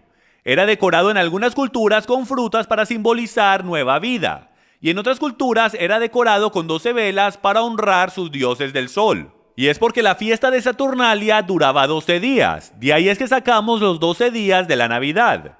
Hoy en día hasta le cantamos canciones, igualito como lo hacían en los rituales antiguos de adoración pagana. Jeremías 10, del 12 en adelante dice: Así dice Yahweh, no aprendáis el camino de las gentes, ni de las señales del cielo tengáis temor, aunque las gentes las teman. Porque las costumbres de los pueblos son vanidad, pues cortan el leño del bosque con el hacha, es obra de manos de artífice. Lo adornan con plata y oro, con clavos y martillo lo afirman para que no se mueva. Erguidos están como palmera, pero no hablan. Necesitan ser llevados porque no pueden andar. No tengáis temor de ellos, porque no pueden hacer mal, ni para hacer bien tienen poder. Ahora, mucha gente cree que este versículo en particular está hablando específicamente del árbol de Navidad. La realidad del tema es que este versículo en verdad no está conectado con árboles de Navidad. Esto está más conectado con la idea de que fueron a los bosques y tomaron árboles y luego ellos los tallaban y decoraban a sus ídolos con oro y plata. Y lo que les quería mostrar en esta escritura es que toda la idea de decorarlos con oro y plata, como las bolas, lo cual en la actualidad, lo crea o no, representa en culturas antiguas los testículos del dios del sol, que iban en el mástil de Baal, junto con el símbolo del rito pagano de fertilidad y la rueda del sol encima de él. De ahí fue que sacamos la idea del oro y plata. Fue de que ellos decoraban sus ídolos con oro y plata. Entonces esto era lo que yo quería sacar de esta escritura, no necesariamente de que estaban cortando un árbol de Navidad. Esa tradición no vino hasta mucho después. Pero de aquí fue que se sacó la idea, porque los ídolos eran decorados con oro y plata. Podemos ver en este ídolo mexicano del dios del sol, si miran cuidadosamente, ahí podemos ver el árbol de abeto. Este árbol se terminó convirtiendo en lo que nosotros conocemos hoy como el árbol de la Navidad. Ramas de acebo, ¿de dónde vinieron estas tradiciones? Ellos también usaban recortes de arbustos de hoja perenne para decorar sus hogares en esta época como una ofrenda y como un símbolo del dios de fertilidad, el dios de la primavera. Esto sería Ishtar. Los muérdagos, ¿de dónde viene el muérdago? Pueblos celtas y teutónicos por mucho tiempo habían considerado que el muérdago tenía poderes mágicos. Se decía que tenía la habilidad de sanar heridas y aumentar la fertilidad. Los celtas lo ofrecían a sus dioses en oración y colgaban muérdagos en sus hogares para alejar espíritus malos, ¿ok? Y también aprendí en mis estudios que durante la fiesta de Saturnalia con los romanos, ellos colgaban estos muérdagos por todos lados y tenían borracheras y orgías debajo de estos muérdagos, los cuales se decía que incrementaban la fertilidad. Por eso es que hoy en día nos besamos debajo del muérdago. Eso viene desde por allá atrás, durante la celebración de fornicación en Roma, durante la fiesta de Saturnalia. El tronco de Navidad. Ese era un tronco que ellos quemaban en la hoguera por 12 días, dado que esa era la duración de su celebración.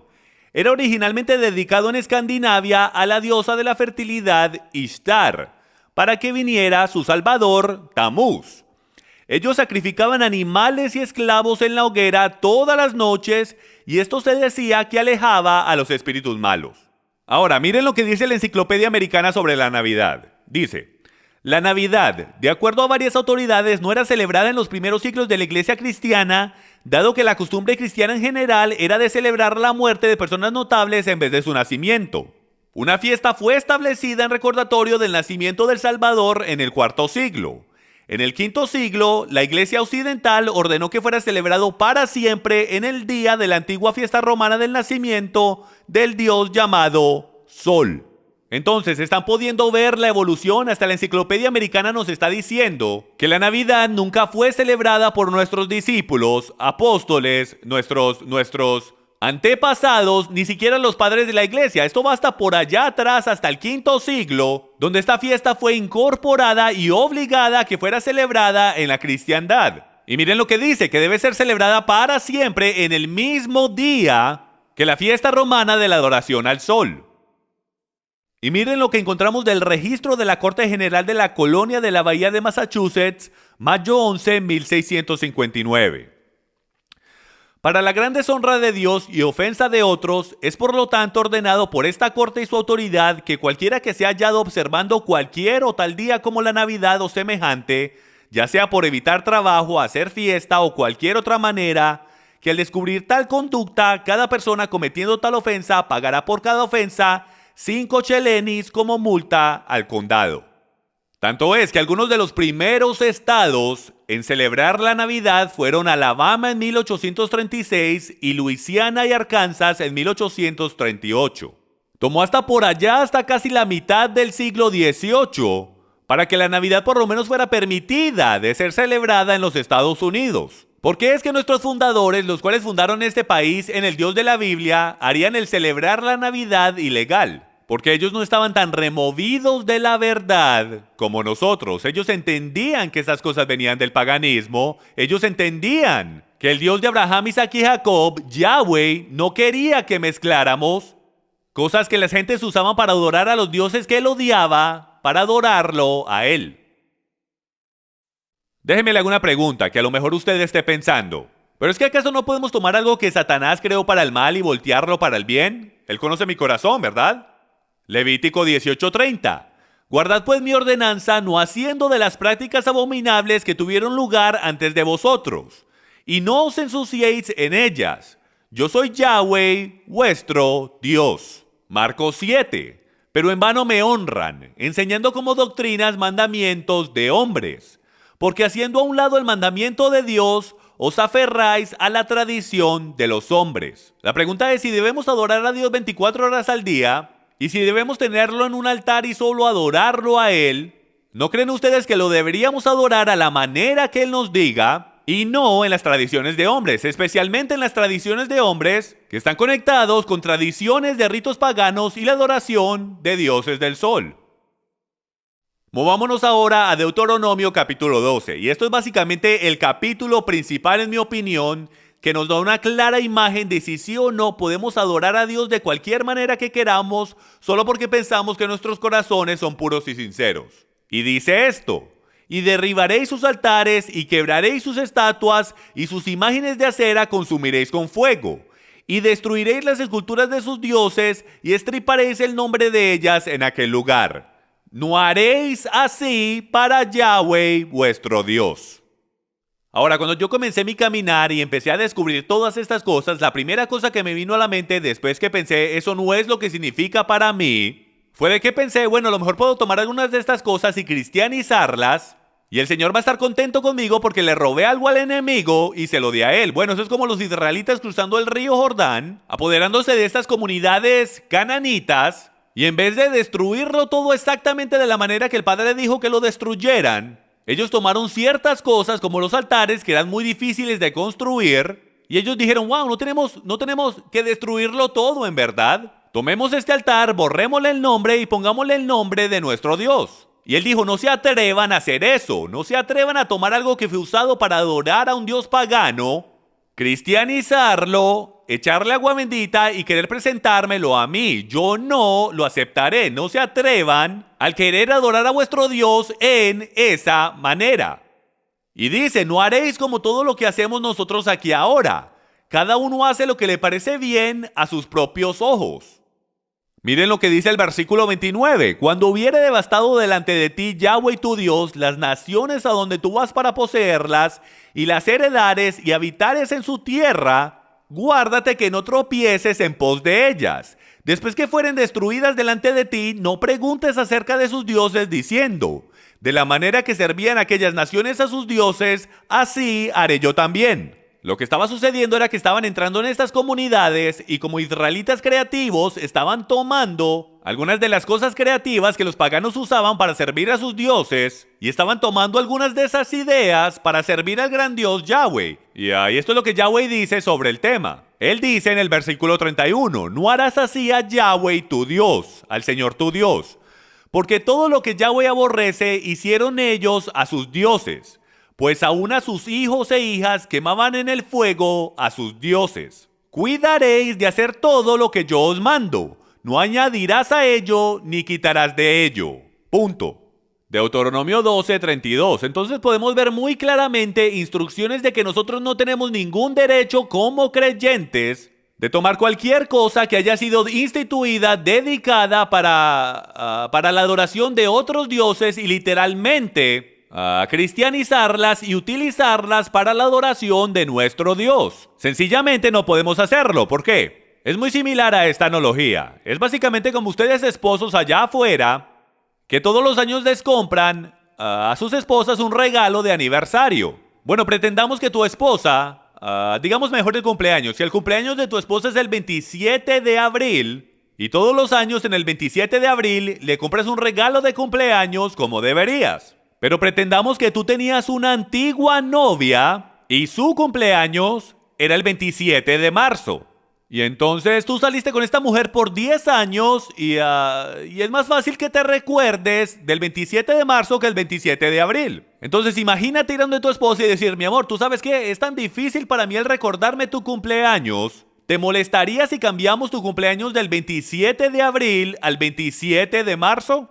Yo no creo que ella vaya a estar muy emocionada de cambiar su cumpleaños hacia el mismo cumpleaños de su enemiga, a tu pareja antigua. No trabaja de esa manera. Hasta en términos humanos nos ofendería el cambiar algo que nosotros apreciamos por algo que no apreciamos. Ahora, ¿cuánto más difícil será para nuestro Creador el aceptar que nosotros hemos cambiado el cumpleaños de su hijo, de su tiempo apropiado durante la fiesta de tabernáculos en el otoño, la fiesta de Sukkot, hacia las fiestas de los dioses de la fertilidad, los dioses del oriente y del occidente?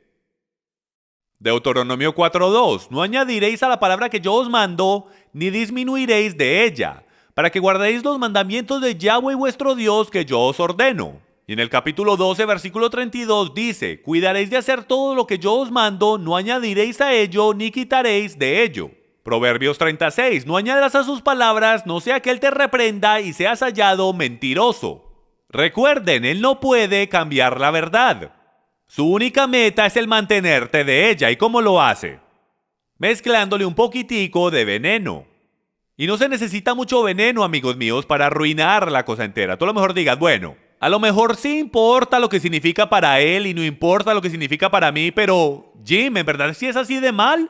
Se siente tan bien el celebrar la Navidad y la Pascua y el hacer las cosas de la manera que siempre las hemos hecho. Amigos, no vivimos de la manera que nos sentimos, vivimos de la manera que él se siente, y la realidad es que cuánta información de la que estoy presentando aquí hoy tiene que ser verdad antes de que todo se envenene. Si yo tuviese un vaso de agua pura y le echase solo una gotica de veneno, ¿se lo tomaría usted? Por supuesto que no, aunque no lo pudieras ver, aunque aparentara el ser puro, aunque supiera puro, tú ciertamente no lo beberías. De la misma manera, yo no sé usted, pero de la manera que yo leo mi Biblia me dice que Él nos entregó su palabra pura. Y nunca ha sido su intención de que nosotros le agregáramos a ella y le quitáramos a ella. Nosotros debemos hacer cosas bíblicas de manera bíblica porque en su sistema siempre se produce el fruto de vida. El árbol de vida se produce dentro de nosotros cuando hacemos las cosas a su manera. Cuando no hacemos las cosas a su manera, cuando mezclamos la verdad con la mentira, lo que sucede es que lo que crece dentro de nosotros es el conocimiento del árbol del bien y el mal.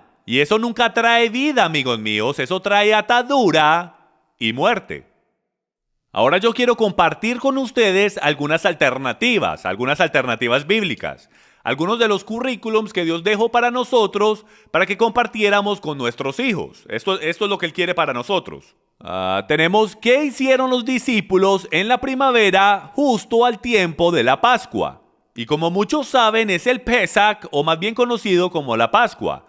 Lucas 22:19, y tomando el pan dio gracias y lo partió y les dio diciendo, este es mi cuerpo que por vosotros es dado, haced esto en memoria de mí. Guarden Pesach. Ciertamente la Pascua no estaba por ningún lado en la mente de Jesús el Cristo, Yahshua el Mesías, nuestro Señor, o en la de los discípulos o en la de cualquier persona por cientos de años. Ellos celebraban lo que es llamado Pesach en hebreo, Pascua en español, todos los años en conmemoración de la muerte, entierro y resurrección de su Señor, a través de esa increíble celebración donde solían sacrificar el cordero de la Pascua, en conmemoración de salir de la esclavitud de la tierra de Egipto. Pero hoy en día conmemoramos la libertad del pecado, Egipto siendo metafórico, por la muerte de Jesús nuestro Mesías. Entonces ellos no hubiesen conectado la Pascua con el Pesach porque la Pascua no existía. Primera de Corintios 5:8, hasta Pablo nos instruye aquí. Así que celebremos la fiesta, el Pesach, no con la vieja levadura ni con la levadura de malicia y de maldad, sino con panes sin levadura, de sinceridad y de verdad. Hermanos, si les puedo decir que cualquiera que haya celebrado el Pesach o Passover en inglés, o ha venido a este ministerio durante el Seder, ha descubierto la profundidad de la muerte, entierro y resurrección de Jesús el Cristo, Yahshua el Mesías, dentro de esta Pascua. Yo personalmente pienso que si comenzamos a guardar el Pesach y las fiestas, para nuestros hijos y nuestras familias, comenzaremos a ver el poder de Dios entrar en nuestras vidas como en el primer siglo, cuando no tenían Navidad, no tenían Pascua. Ellos celebraban las fiestas bíblicas, las fiestas en su calendario, no las fiestas romanas. Ahora hablemos de cuando Yahshua o Jesús en verdad nació. ¿Podemos descubrir exactamente cuándo nació? Por supuesto que sí. Podemos seguir la Biblia mientras nos dice y nos da pistas de cuándo nuestro Salvador nació. Comienza con Juan el Bautista. Sabemos que el padre de Juan el Bautista se llamaba Zacarías. Y Zacarías era un sacerdote de la línea de los levitas. Y en el Antiguo Testamento nos dice que él era el 8º curso del sacerdocio levítico. ¿Qué significa eso? Significa que él era la 8ª persona que presentaba servicio de una semana en el templo. Tenían 24 cursos de sacerdotes que servían por una semana. Mejor dicho, la segunda semana el segundo curso servía, la tercera el tercer curso servía y de así en adelante, hasta que fuesen por todos los 24 cursos y comenzaba otra vez. Sabemos por las escrituras exactamente cuándo fue el curso de Zacarías. Y ahí fue cuando el ángel vino donde Zacarías y le dijo, tú vas a tener un hijo varón. Y sucede que ahí fue cuando él salió disparado a casa, su esposa quedó embarazada y 9 meses después es justo en medio de Pesach. Entonces, como sabemos que Juan nació en medio de la Pascua hebrea, simplemente tomamos los evangelios que dicen que Yeshua nació 6 meses después de Juan el Bautista y eso nos pone justo en medio de la fiesta de tabernáculos o como se llama en hebreo, Sukkot. Y así es como sabemos que Yeshua nació durante la fiesta de tabernáculos, lo cual es en medio de septiembre-octubre en nuestro calendario, en lo que nosotros llamamos el otoño. Hasta dice que los pastores todavía estaban en el campo. Bueno, sabemos que los pastores en Israel siempre entran justo alrededor o justo después de la fiesta de Sukkot, en medio del otoño, porque en medio del invierno es demasiado frío para mantener el ganado en el campo. Y eso es solo otra indicación o prueba de que nuestro Salvador no pudo haber nacido a finales de diciembre. Bueno, ahora voy a ir por todas las 7 fiestas para que usted comience a tener una idea y un ejemplo del calendario de Dios, de las cosas que Él quiere que hagamos. Primero que todo hay 7, una para cada día de la semana si puedo o una para cada milenio. Hay 7 millenniums, todo está en 7, por eso es que el 7 es el número de perfección y comienza en la primavera entre marzo y abril con el Pesach o la Pascua hebrea. Y ese es el día en que Yeshua o Jesús murió, se convirtió en el Cordero de la Pascua. Él fue sepultado durante el festival de 7 días de 8 días llamado Pan sin Levadura, donde sacaban el pecado o la levadura de sus hogares. Él se levantó 3 días después, exactamente durante la fiesta de primeros frutos, donde el sacerdote mecería la primera ofrenda de la cebada delante del Padre, y ahí el Mesías se levantaba de los muertos, pidiendo una gran ofrenda en el otoño de su Padre, exactamente como el sacerdote lo estaba haciendo al mismo tiempo. Y luego 50 días después viene la fiesta que llamamos en griego Pentecostés, lo cual en hebreo es Shavuot, que es cuando el Espíritu Santo descendió. Y fueron 1200 años exactamente al día en el pasado que los estatutos y mandamientos fueron dados en la montaña Sinaí durante el día de Pentecostés. Hay tanto aquí, señoras y señores, que si usted nunca ha estudiado esto, las fiestas, los animo a que vean esa serie que nosotros tenemos llamada El Calendario Profético de Dios, donde vamos y analizamos en profundidad todas las cosas que van con todos estos días festivos y todas las profecías que están construidas en ellas, de su primera venida y su segunda venida. Y por el derecho, esas son llamadas las fiestas de la primavera y ya han sido cumplidas, pues todas están conectadas con su primera venida. Él murió durante Pesach, enterrado durante la fiesta de Pan sin Levadura, se levantó en primeros frutos y el Espíritu Santo descendió durante la fiesta de Shavuot o Pentecostés. Las próximas 3 fiestas son llamadas las fiestas del otoño, no han sido cumplidas todavía, están reservadas para su segunda venida. La primera es la más interesante en mi opinión y es llamada la fiesta de trompetas o Yom Teruah, el soplar de las trompetas. Y ustedes estudiantes bíblicos deben de estar haciendo conexiones ahora mismo, porque dice que los muertos en Cristo se levantarán ¿cuándo? Al sonar de las trompetas, de esto es que está hablando. Luego vamos 10 días después de la fiesta de Yom Teruah, la fiesta de trompetas, a Yom Kippur, el día de expiación, donde el sacerdote una vez al año pone la sangre del cordero en el arca del pacto, satisfaciendo la Torá y haciendo expiación de todos los pecados de Israel del año entero. Y la última fiesta, la celebración más emocionante de todas, la celebración de 8 días de Sukkot, la cual está conectada con las cenas de las bodas del Cordero. Es la celebración más emocionante de todo el año de todo Israel, donde el pueblo de Dios se reúne y celebra por 8 días seguidos. Y ese es el reconocimiento de que ahí es que el millennium va a comenzar. Hasta en el judaísmo dicen que cuando el Mesías venga, será en la fiesta de trompetas y la celebración comenzará con la grandísima fiesta de bodas durante la fiesta de Sukkot. Entonces pueden ver las conexiones bíblicas en lo que llamamos el Antiguo Testamento a través de todo este calendario profético. ¿Se pueden imaginar si hubiésemos entendido este calendario desde un comienzo y criado a nuestros hijos haciendo cosas bíblicas de manera bíblica? ¿Llamando cosas bíblicas por nombres bíblicos? Lo diferente y lo fuertes que nuestras familias serían, porque hubiésemos tenido algo a que aferrarnos que es real. Entonces yo los animo a cada uno de ustedes que investiguen estas cosas y descubran por ustedes mismos las verdades profundas que están aquí para todo el mundo. El currículum para nuestras familias, si puedo, de seguir al Dios de Abraham, Isaac y Jacob de la misma manera que lo hicieron nuestros antepasados. Hemos ido por todas las fiestas y he explicado cómo son proféticas de naturaleza. Las de la primavera siendo de su primera venida y las del otoño siendo de su segunda venida. Y el cuánto currículum hay dentro de la palabra para que enseñemos a nuestros hijos y para enseñarnos a nosotros las cosas profundas en él y las mostremos al mundo de hoy. Bueno, mucha gente me pregunta, Jim, está bien, ahora no me siento muy cómodo celebrando la Navidad, ¿qué puedo hacer para reemplazarla? ¿Qué tal si celebro Hanukkah? Bueno, la Hanukkah no es una fiesta prescrita en la Biblia, no es una fiesta requerida, lo llamamos una de las fiestas menores. Así que les voy a dar un poco de historia sobre Hanukkah, porque Hanukkah es una de las celebraciones más emocionantes para mi familia de todo el año.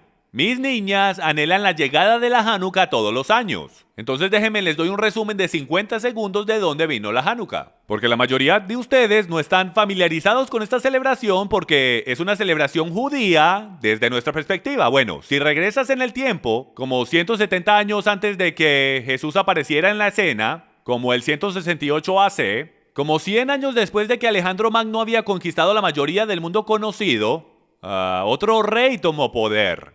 Y el nombre de ese rey era Antíoco Epífanes IV. Y él era un rey malvado, él era un griego. Y ellos entraron a Jerusalén, se apoderaron de Jerusalén y pusieron una estatua de Zeus en el templo. Y entonces no le permitían al pueblo judío de aquel tiempo que le sacrificaran a Yahweh y que practicaran su religión. Eran muy fuertes con ellos y los maltrataban. Hasta que un día ya no aguantaron más. Y ahí el pueblo judío decidió que iban a volver a recuperar el templo de su Dios. Y el hombre que se hizo a cargo de esa ofensiva fue Judá Macabeo, él, los que lo seguían y toda su familia. Bueno, ellos lo lograron y recuperaron el templo. Y ellos hicieron una gigantesca celebración por 8 días después de eso, la cual se comenzó a llamar como el Festival de Luces, el cual celebraron por 8 días, lo más seguro, porque no habían tenido la oportunidad de celebrar la fiesta de Sukkot, que también duraba 8 días porque estaban en servidumbre hacia los griegos. Entonces, todos los años después de eso, todo el camino hasta la llegada de Jesús, podemos ver en los evangelios que Jesús fue y celebró la fiesta de dedicación. Y la fiesta de dedicación en hebreo es Hanukkah. Entonces, podemos ver en los evangelios que hasta Jesús mismo celebró el Festival de Luces. Tanto ese era el mismo tiempo en el año en que él fue concebido. Miren eso, nuestro Mesías, la luz del mundo, fue concebido durante el Festival de Luces. Esta ha sido una muy emocionante celebración para esos de nosotros que hemos decidido reemplazar la tradición de hombres de la Navidad con la celebración bíblica de la Hanukkah. Ahora, Hanukkah se puede encontrar en los evangelios cuando Jesús fue a Jerusalén y él celebró lo que es llamado la fiesta de dedicación. Y la palabra dedicación ahí en el hebreo, en el lenguaje original, es Hanukkah. Hanukkah significa dedicación, es el tiempo cuando el templo fue rededicado, como ya les expliqué. Entonces, de la manera que esto se relaciona con nosotros como creyentes en Yeshua, es de que nosotros somos el templo del Espíritu Santo, y el enemigo ha tratado de apoderarse de nuestro templo, y de gobernarnos por completo, y poner cosas inmundas en nuestros cuerpos, para hacernos sus esclavos. Bueno, Jesús ha sido enviado, como ya saben, para librarnos de las cadenas de muerte y pecado. Entonces, de una manera increíble, nuestras vidas no son más nada que Hanukkah, dedicación. Estamos constantemente rededicando nuestros templos. Es una fiesta fenomenal para recordarnos que debemos rededicar nuestros templos, nuestras vidas, hacia nuestro Mesías y de sacar lo que el enemigo ha puesto dentro de él, lo cual es inmundo. Bueno, y esto se hace a través de 9 velas. Es una celebración de 8 días. Y la vela del medio se sienta un poco más alta que las demás, como pueden ver ahí. Y ella se llama la vela Shamash, la vela sierva, la cual representa a Yeshua. Y la vela sierva es la que enciende todas las otras velas, una cada una de las noches. Y mientras yo voy a través de ellas con mis hijas, comenzamos con la luz de la creación, pues cada una de las velas tiene un significado diferente en las escrituras, desde la luz de los mandamientos a la luz de Israel, a la luz del Mesías, de los discípulos, de nosotros, todo el camino hasta el milenio. Y de esta manera mis hijas aprenden las escrituras, algo que es verdadero, algo que es emocionante. No es una fiesta materialista, reciben un regalo al año durante Hanukkah y a ellas les encanta. ¿Por qué? Porque traemos visita, es como el Día de Acción de Gracias todas las noches, vamos a las casas de otros, ellos vienen a la nuestra, es una celebración que amamos y nos encanta y lo mejor de todo es que la podemos encontrar en las escrituras. Entonces los animo a que aprendan sobre esta fiesta y la consideren como una alternativa a la Navidad. Los bendecirá de gran manera como lo ha hecho para mi familia. Amigos míos, hasta algunos de los líderes cristianos más influyentes en los Estados Unidos se rehusaban a celebrar la Navidad y la Pascua porque conocían sus orígenes paganos. Miren lo que dijo Charles Spurgeon el 24 de diciembre de 1871. No tenemos estima supersticiosa por tiempos y temporadas. Ciertamente no creemos en el presente arreglo eclesiástico llamado Navidad. Primero, porque no creemos en la misa en nada, sino la odiamos, ya sea dicha o cantada en latín o en inglés. Y esto fue el día antes de la Navidad. Y continuó diciendo, y segundo, porque no hallamos ninguna orden escritural para observar ningún día como el nacimiento del Salvador. Y a consecuencia, su observación es una superstición porque no es de divina autoridad. Amigos míos, este era uno de los pastores más espiritualmente respetados en todos los Estados Unidos, Charles Spurgeon. Y él mismo lo dijo, la Navidad no tiene ningún origen divino, no tiene ninguna autoridad divina, absolutamente no lo debemos celebrar porque él sabía que esto viene de culturas antiguas paganas y de orígenes cúlticos. Aquí tenemos algunos de los orígenes de estas cosas. Constantino 325 DC dice lo siguiente. Es aparente que las iglesias de Siria y Mesopotamia, las iglesias del Oriente, continúan siguiendo las costumbres de los judíos. ¿Por qué? Porque ellos estaban haciendo las cosas según la Biblia, ¿ok? Y celebran la Pascua hebrea en el día 14 de la luna, ya sea el día domingo o no. Todas las otras iglesias observaron la solemnidad el día domingo solamente. Y la razón por lo que esto es tan importante es porque la Biblia dice que celebremos la Pascua hebrea o el Pesach en el día 14 de Nisan, ¿ok? Lo cual es el día 14 del primer mes en el calendario hebreo. Entonces a todas las iglesias en el 325 DC, él les dice, aparentemente las iglesias del occidente, las cuales están cerca a Jerusalén, y obviamente más cerca a los apóstoles, discípulos y a la verdad, ellos no se alejaron de sus costumbres y se comprometieron con creencias romanas de adoración al sol. Ellos continuaron guardando la resurrección de su Señor en el tiempo recomendado por los apóstoles y por Yeshua mismo, que fue el 14 de Nisan, Pesach. Mientras las iglesias romanas lo comenzaron a guardar en el primer domingo después del equinoccio invernal, lo cual está conectado con el domingo de Ishtar. Y termina diciendo, este tema habiendo sido discutido, ha sido decretado celebrar la Pascua en el mismo día, domingo, lo cual es la práctica de Roma. Y miren lo que dice, debemos perpetuar para todas las edades futuras la celebración de este rito. Amigos, hemos hecho esto, hemos literalmente celebrado perpetuamente lo que Constantino, el emperador romano, nos dijo que íbamos a hacer. Él comandó que todos los cristianos lo deberían de hacer y eso es exactamente lo que hemos hecho. Hemos celebrado, y no un rito de la Biblia, sino un rito de el antiguo Roma. Así que en el día de hoy pueden ver que el plan de Satanás es de detenernos de celebrar las fiestas que Dios nos dijo que celebráramos.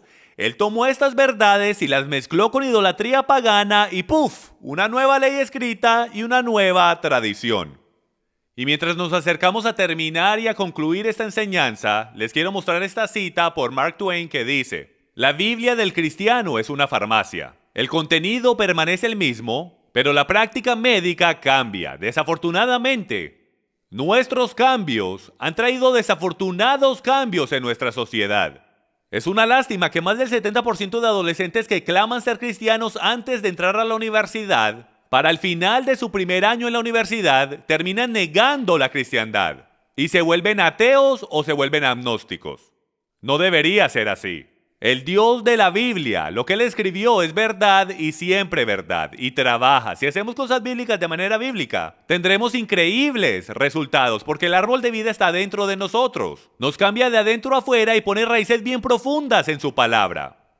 Yo les quiero sugerir que las raíces, la mayoría de raíces que tenemos en la cristiandad, corren bien profundas, pero en tradiciones y doctrinas de hombres. Es tiempo que comencemos a auditar las cosas que creemos. Si no estamos recibiendo los resultados que la Biblia dice que debemos recibir cuando seguimos al Padre de la manera que Él nos dice que lo sigamos, entonces debemos analizar lo que estamos haciendo y cambiar lo que estamos haciendo sin importar cómo nos haga sentir. Es solo la verdad de la Biblia lo que nos cambia, y si nos sometemos a esa verdad, empezaremos a ver milagros, relaciones sanadas y cosas fenomenales en todos lados. Tanto es como decir Hechos capítulo 2, revelándose en nuestras vidas otra vez si solo hacemos lo que la Biblia dice que hagamos y dejamos de poner enfrente de nosotros lo que el hombre dice que es bíblico. Como Jesús dijo en Mateo capítulo 7, ustedes ponen al lado el mandamiento de Dios por las tradiciones de hombres, y ustedes constantemente hacen cosas como estas. No seamos como los fariseos de la antigüedad,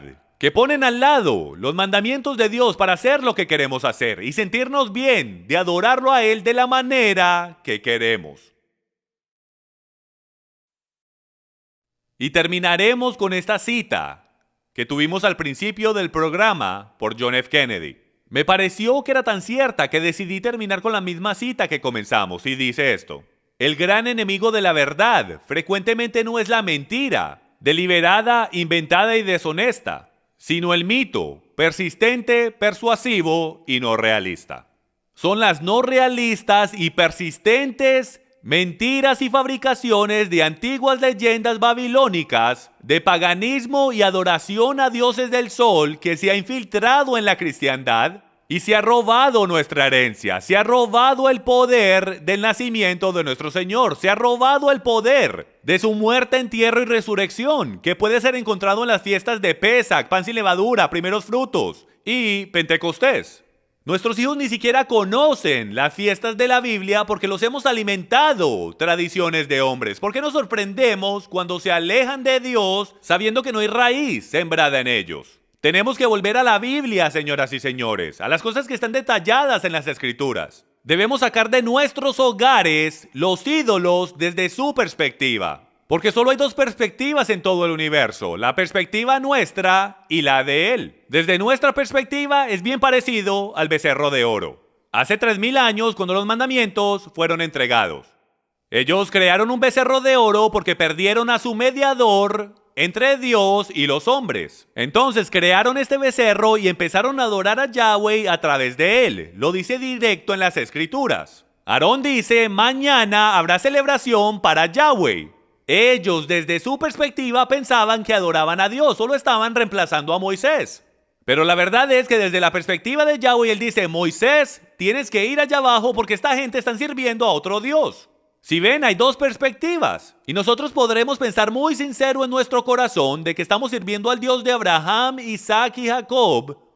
Pero la realidad del tema es que desde su perspectiva, a lo mejor no lo estemos haciendo. Porque la única cosa que importa en este universo, amigos míos, es hacer las cosas a su manera. Yo los animo a que tomen tiempo para ver este mensaje otra vez. Analiza la información, ve a través de los recursos y dime tú a mí qué cantidad de la verdad tiene que ser contaminada para que ya no sea verdad. Yo le puedo decir esto de parte mía, que mientras empecé a practicar estas cosas que tomaron bastante tiempo, para que yo las entendiera y sacara la emoción y las separara de la verdad y sacara mi carne del medio y en verdad entregara mi vida a hacer cosas bíblicas de manera bíblica. Y cuando comencé a hacer eso, mi vida comenzó a cambiar. Mis hijas comenzaron a cambiar. Mi matrimonio comenzó a ser más espiritual y más unido. Todo a mi alrededor comenzó a cambiar. La revelación, la Biblia vino a vida. Mi vida comenzó de nuevo. Entonces yo los animo que mientras usted continúa por su caminar espiritual, pídale al Padre que si hay algo en su vida ahora mismo que debe cambiar, algunos de ustedes ni siquiera conocen al Mesías, los animo a que le entreguen su vida al Dios de Abraham, Isaac y Jacob y a su Hijo, Jesús el Cristo, Yahshua HaMashiach, en hebreo. Gracias por tomar el tiempo de revisar este material. Oro que el Padre los bendiga y los guarde y que su rostro brille sobre ustedes mientras buscan la verdad. Y solo recuerden esto, la verdad solo puede hacer una cosa, hacerte libre. Muchas gracias. Soy Jim Staley con Passion for Truth Ministries. Shalom.